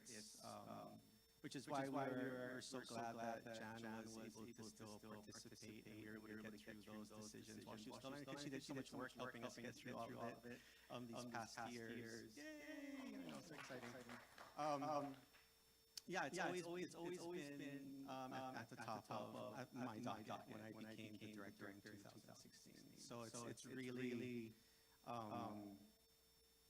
gosh, it's emotional, you know, that these years later that we're standing in a place that feels just good. I mean, even sitting here in your membership meeting, I've been able to participate in three of these different events through the many years I've been here. And I was kind of sitting back there laughing and smiling to myself, you know, seeing the positive energy and the excitement and the camaraderie. I was like, this is kind of just like preschool, you know?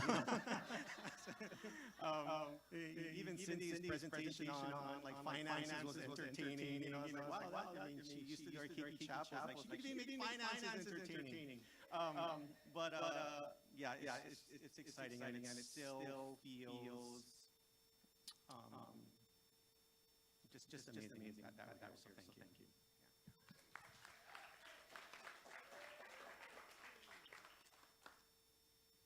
So on a more day-to-day level, and I'm going to hand the microphone back again, the school continues to thrive. All the offers extended for this next school year were accepted. Yes? Correct? Oh, okay. Oh, that was the last I heard. But a lot, most of them. Yes. And so, yeah, you have a waiting list. Maintaining full enrollment is not a current concern. Okay, anything else?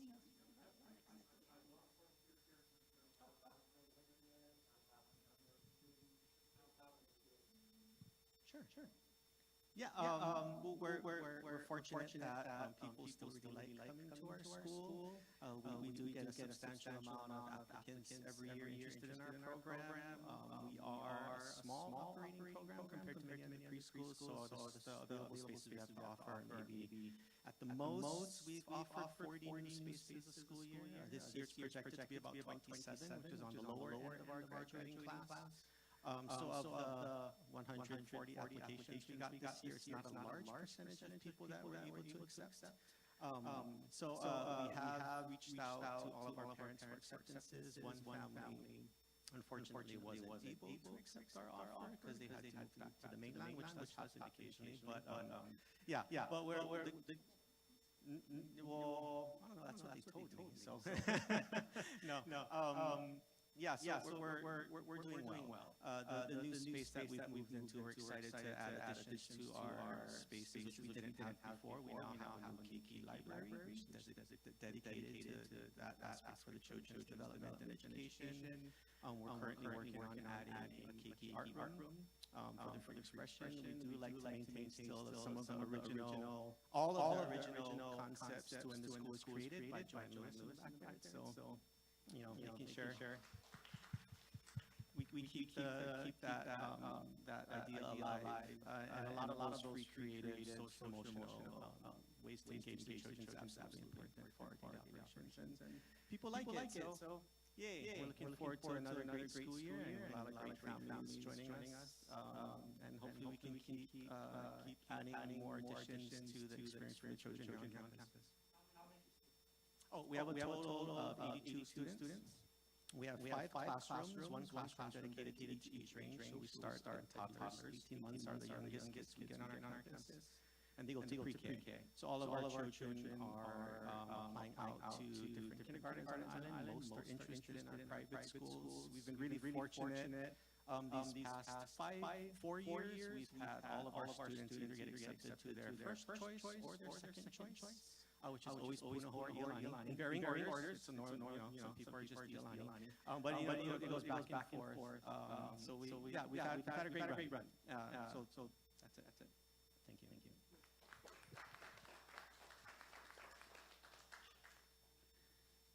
This school is just really important to me because they are educating children to become who we are trying to become as members of Unity.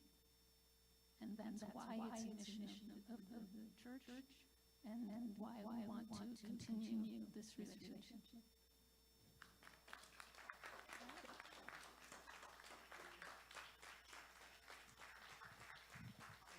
Thank you both. And our final report. Did anybody use this in the restroom? Yes. Thank you.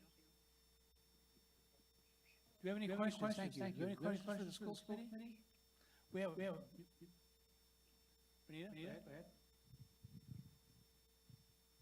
Since I've been an usher, at one time we had the school, they had children come and volunteer to usher like once a month. And we used to honor the kids that had volunteered for the month. And I would like to see that again, because there was some real cute and smart kids. They were so enthusiastic, just handing someone a program. And it was like, so I would like to see that happen one day. So that was actually from our youth program, not from the preschool. So, and thank you for saying that, and I hope that we do get that going. Yeah, the youth was a passion for me too. I worked with the YOU, the teenagers, for 21 years. I think that's the greatest growing experience I had. Our final report is going to be from the Evolutionary Council. If you would step forward and tell us a little bit about yourselves. Thank you, Jerry. Thomas Gallagher and I have been appointed by the Board of Trustees to head a project called the Evolutionary Council, which is a group comprised of all of us. So many of you have already raised your hand and said you would like to be a part of this program in our church, which arises out of the integral ministry practice. Its intention is to help us identify what we're doing right. If you've heard of, what have you heard of? I've lost the terminology. If it's about investigating what's working for each of us in our community. So Thomas and I are assembling a team that we will train to conduct conversations with all of our congregants. Everybody is invited to participate in this. That training is going to happen during this month. And then we will begin the interviews. We hope many of them will be in person. That's ideal. But we want to reach everybody. So if you're at home and you participate in this community online, we will interview you. Thank you, Ralph. We will interview you in the environment that works best. What we envision is that a lot of those interviews can take place on Sunday while we're already all here at church. And then if need be, we can reach out and make individualized appointments for other times when it suits your schedule. All of the congregants who participate and online meetings. It's a very simple conversation we want to have with each of you. It's what are you deriving from this church? What is it that brought you here? What's your experience of how did you find this church? And then since you've been here, what's been your transformative experience? And how do you connect with our evolutionary purpose statement? That process of self-transformation and then inspiration to step further into a greater service in the world. That positive impact in the world. And then all of that information that we gather in these many conversations, as Tim spoke to earlier, will be utilized by the Board of Trustees to help gauge the heart of this ministry. And see where it is we all want to go together into our greater future. And that this process opens for us also the opportunity, everyone, to bring the ideas into this conversation and flow to the board, and to share the information with all the community as well. What is it that you think would enhance your experience? What could we be doing in a more expansive way as a community here? So we are looking forward to that process. If you're intrigued by this and you haven't already raised your hand to say, I might like to participate on that conversation team, Thomas and I would be glad to add your name to the list. And we are looking forward to the excitement that this generates. Because what comes from this in the experience of Gary Simmons, our coach in integral ministry, is that this generates awareness in the whole community of what growth is taking place individually and collectively as we work toward building this beloved community together. Thanks a lot. I'm looking forward to the conversations I get to have with each one of you. Thank you, and thank you for working with this new opportunity we have to discover who we are and who we're going to evolve into.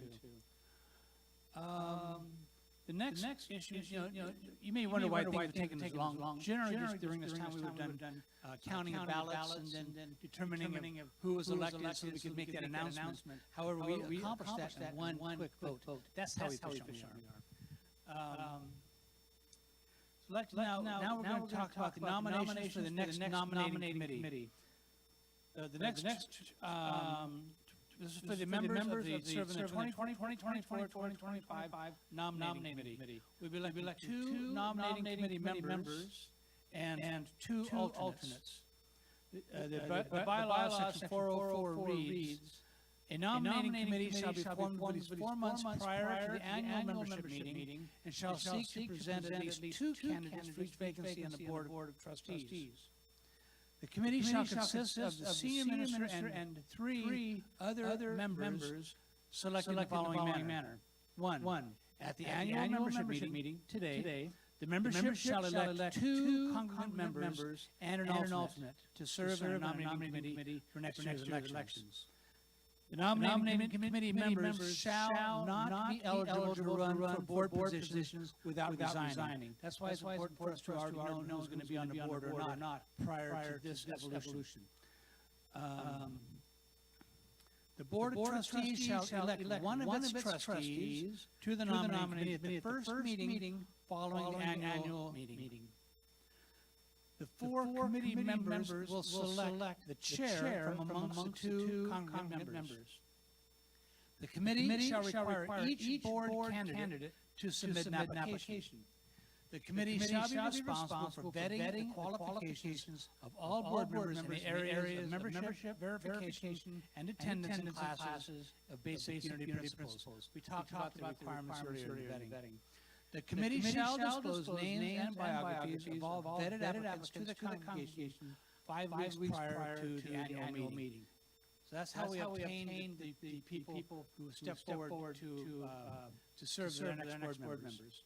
So nominations are now open for members of the nominating committee for 2024-2025. You may self-nominate or another member can nominate you.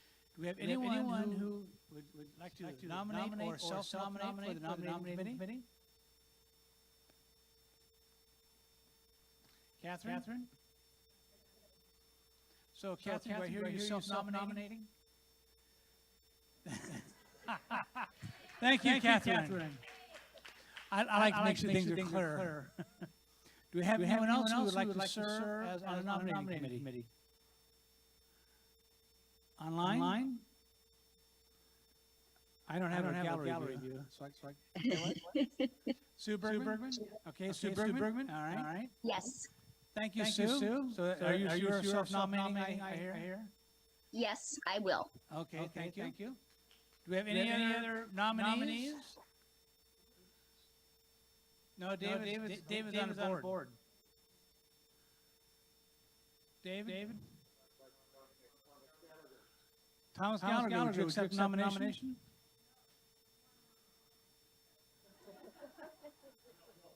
Okay, thank you for your willingness to respond. Do we have any other additional nominations? Ralph? Benita, would you serve on the nominating committee?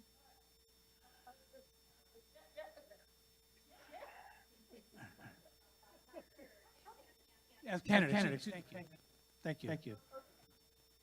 So you're accepting a nomination as candidate for the nominating committee. Okay, thank you. Want to make sure I heard that correctly?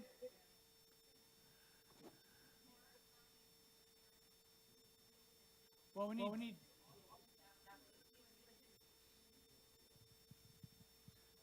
Sally?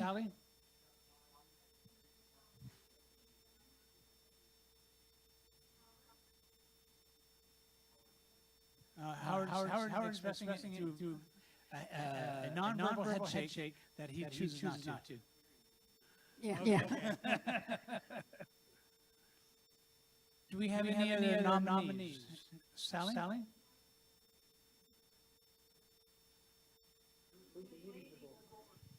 Well, Dave is coming back on. We have Francia. Francia still here? Okay. And Jan's going off. No, today so they're available.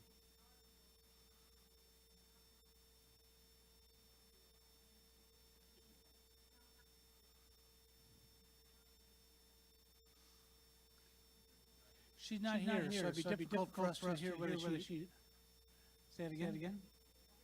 Jan, would you? Nope, Jan is also using the same head motion that Howard did.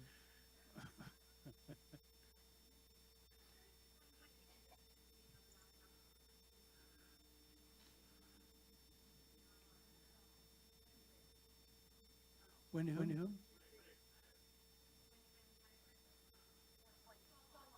Okay, when would you consider being a nominee for a nominating committee? I don't have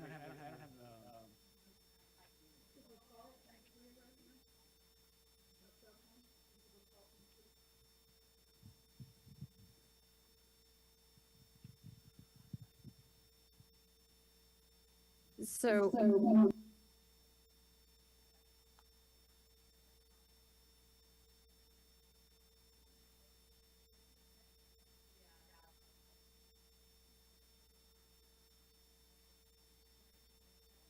Say what?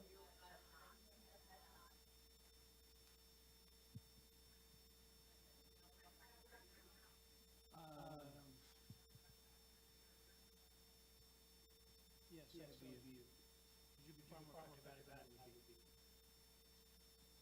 So we have three nominees for nominating committee. Is that correct currently? At present.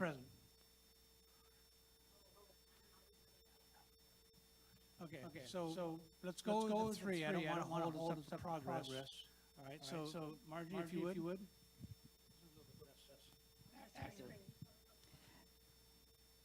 In a moment. So for those of us here in the room with the paper ballot, and for those online through this part, nominating committee happens in two steps. First, we elect two positions for the nominating committee, and then we elect the alternate position. So your first ballot should have 2024 nominating committee at the top. And you see it has blanks. So you get to fill in the names of those who were nominated. So they are Catherine Burton, Sue Bergman, who's third, and Bonita Bethards. So you have to write those three names in. Then you mark only two with an X. Yeah, we're going to do that. Catherine Burton, Sue Bergman, and Bonita Bethards. Does anybody need a pencil? Tina can bring you a pencil if you need a writing implement. Yeah, okay, whatever. So for your ballot to be counted to be valid, you can have no more than two X's, two votes, out of the three candidates. This is only the nominating committee, not the alternate. Don't use your ballot that says alternate at the top. That's next, okay? Online, okay. We've got to vote on Yeah, Johanna has a poll online, and it's the same instructions.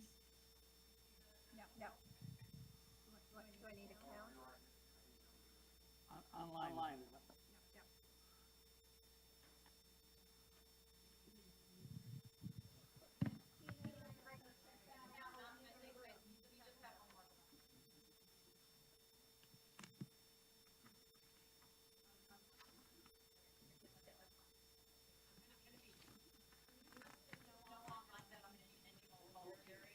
What?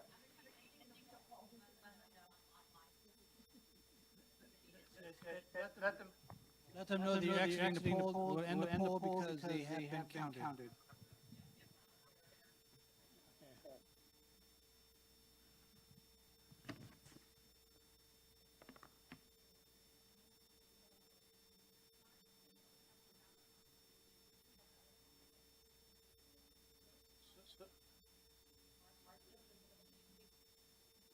So do you?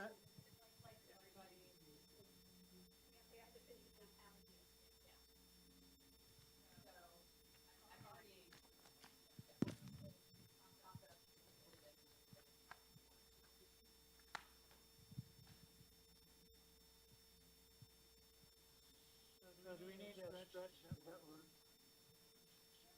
Okay, so in the meantime, something I was going to wait until after the nominating committee was accomplished is I want to express appreciation to our departing members. And that would include the empty chair where David Grisham was sitting. Oh, there you are. I see you've been over.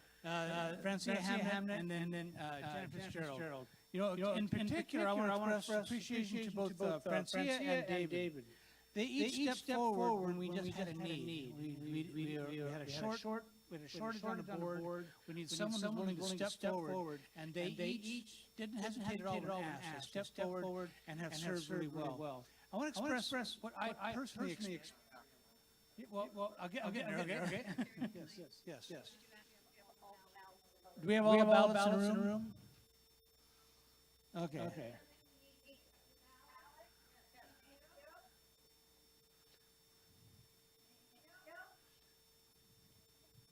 So what I do want to express my personal appreciation for them. For David, for example, I learned about David, everything he does, every decision he makes, every approach he brings to our board meetings is always God-centered. It's always putting the spirit first. And that always sets a tone for us, that lets us know why we're there. As I expressed earlier, sometimes I forget. So David, I appreciate that you bring that with you everywhere you go. It makes a huge difference. Francia, what I've found about Francia, she's just a joy to be around. You can't help but smile when you sit down next to Francia and you talk about something. So whenever there was a discussion, a board discussion, she always brought a sense of joy. Everything's okay, and we're going to get through this, and let's just enjoy our time here together. And that's hugely valuable. And then Jan and I got elected at the same time to join the board. I have another year because I took a one-year additional year in the middle. But we stepped into an opportunity to figure out that what is going on here, because we couldn't tell at the time. 6 years ago, we had some opportunities to figure out that things were not healthy, not right. And Jan and I had the opportunity to work together a lot of things. And we were there for each other. She brings an open, even-mindedness to it, and she's great on remembering details. And I'm not a detail person. That's not my strength.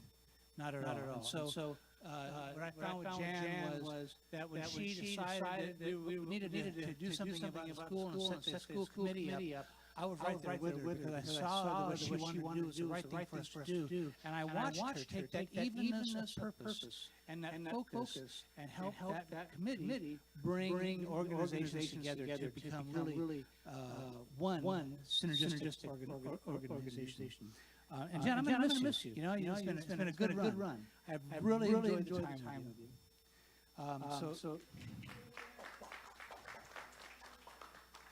So I want to also just take a moment to talk about our three new members. David Grisham, what can I say? I just told you about how wonderful he is. I enjoy working with him. He always brings that sense of centeredness with him. Who else? Oh, Debbie Catania. Now, Debbie was one who helped us get a hold of our finances and our direction and put things in order so that we could move forward. She ended up being really valuable as far as helping us dig through the quagmire of church and school, and her idea for the reserve account came forward, and we've proven just last year how important that is for us. I look forward to Debbie serving with Debbie again. And then Marcia's in a major. And then Marcia's in a major. Not you guys may not know her. I've known her for about a dozen years. And Marcia is She's a firecracker, okay? She is, and she is not one to not let her opinion be known. You'll understand, you'll hear from her exactly how she feels about things, but she doesn't have a sense of it has to be her way or not. She is open to new and thought, but she's a breath of fresh air. She is someone who's going to have an objective viewpoint to help us see things that we just didn't see because right in front of our faces. So I look forward to this next board year and how we grow from that together. How's our nominating doing? The county. Okay. Yeah. And what else we got here? Results. Waiting on that. We're done.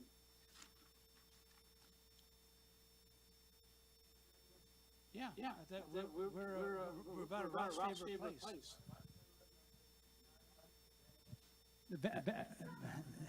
The time of what?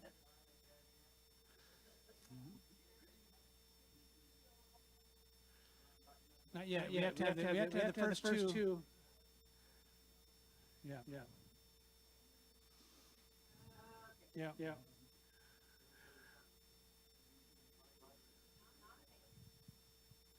Yeah, I understand that.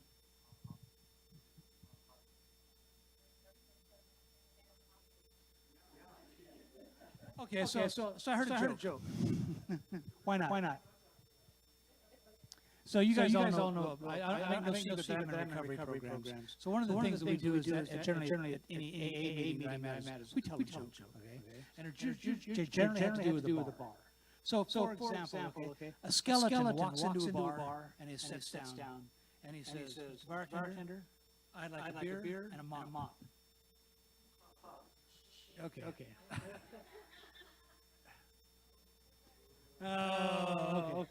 All right. Oh, let's see. Okay, go ahead. Okay, we have open mic session now. Come on up. I just want to say, I found out that Marsha is a Gemini, and I always say we're Gemini twins because our birthday's on the same day. So I always say, this is my Gemini twin. But yeah, we're Gemini twins. Same birthday, June 17th.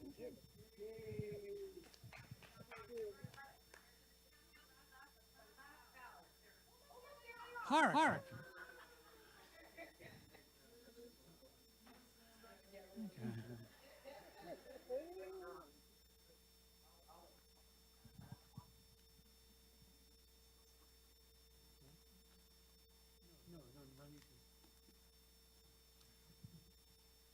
right. Thank you to these two people who what? Oh, in front of the camera. Yes, thank you. Sorry about that, folks.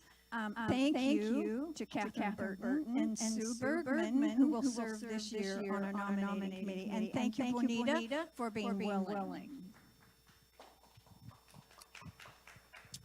So the question beckons is alternate, is that correct? Do we have Joanne?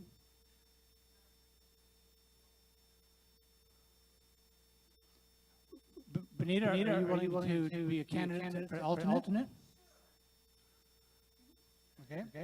Thomas? David Waters? David Waters also? Okay. Do we have any other nominations for alternate? Do we need to do one more vote, correct? Oh, we need two. Oh, that's right. Okay. So if we had a motion for affirmation, then...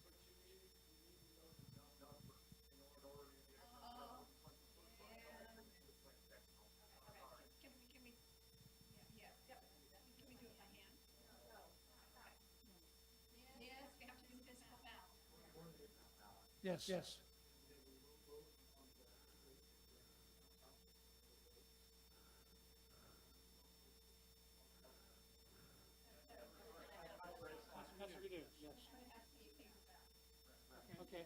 So then, online, you'll be using your online and in-house. You'll be voting for two, one? Okay.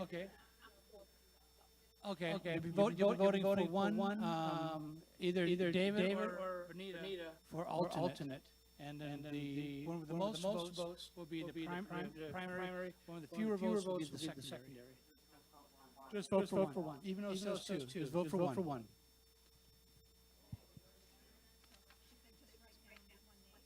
Yeah, just write down one name.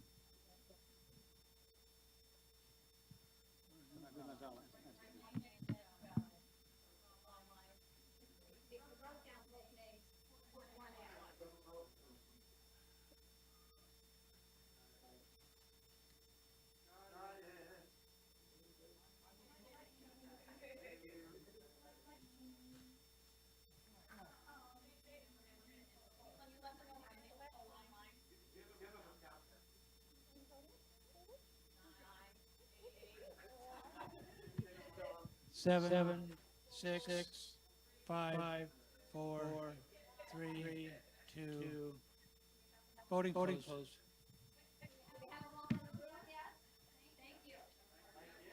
Hold on, one more.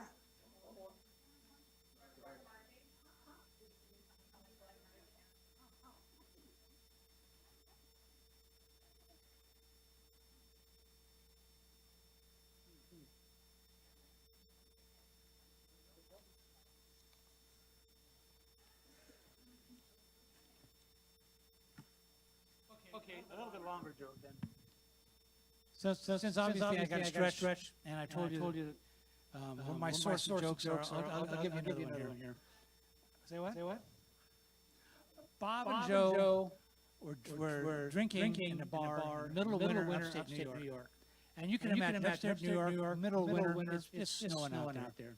So Bob and Joe, they get pretty plastered.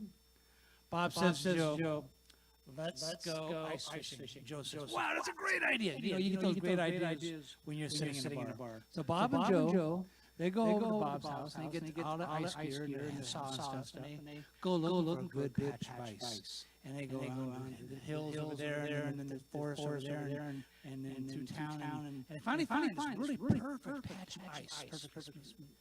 And they sit down and start to saw through the ice. And the voice from above comes and says, don't cut through the ice. Bob looks up, what is going on? Starts to cut. Don't cut through the ice. Oh, wow. Is that God telling us there's no fish here? No, this is the ice rink manager.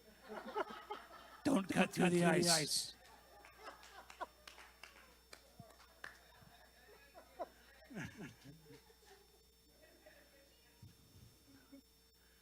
Okay. All right, who else got one? You've heard enough from me today.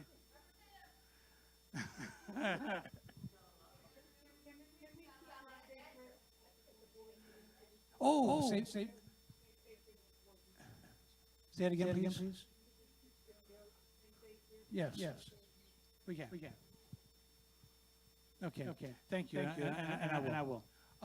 Speaking of board meetings, I want to invite you all on Tuesday night, 6 o'clock. We're going to have a special board meeting for the election of officers and assignment committee liaisons. So it'll be an opportunity for you to see our democratic action and process of actually selecting our new officers and for us to determine who's going to be working committees. I really like the idea that came up earlier today about making the committee leads available and the membership aware of who they are. Thank you, Rodney, for that. That was a great idea. Because these are the people who really are the workforce for getting things done here. The board doesn't do any work like that. That's not what we do. We don't figure out the details. What we do in the board is we take the information from the committees and we apply that information to make decisions moving forward. So it's really the committee work that does make church work on an ongoing basis. So I just want to express that. Sally?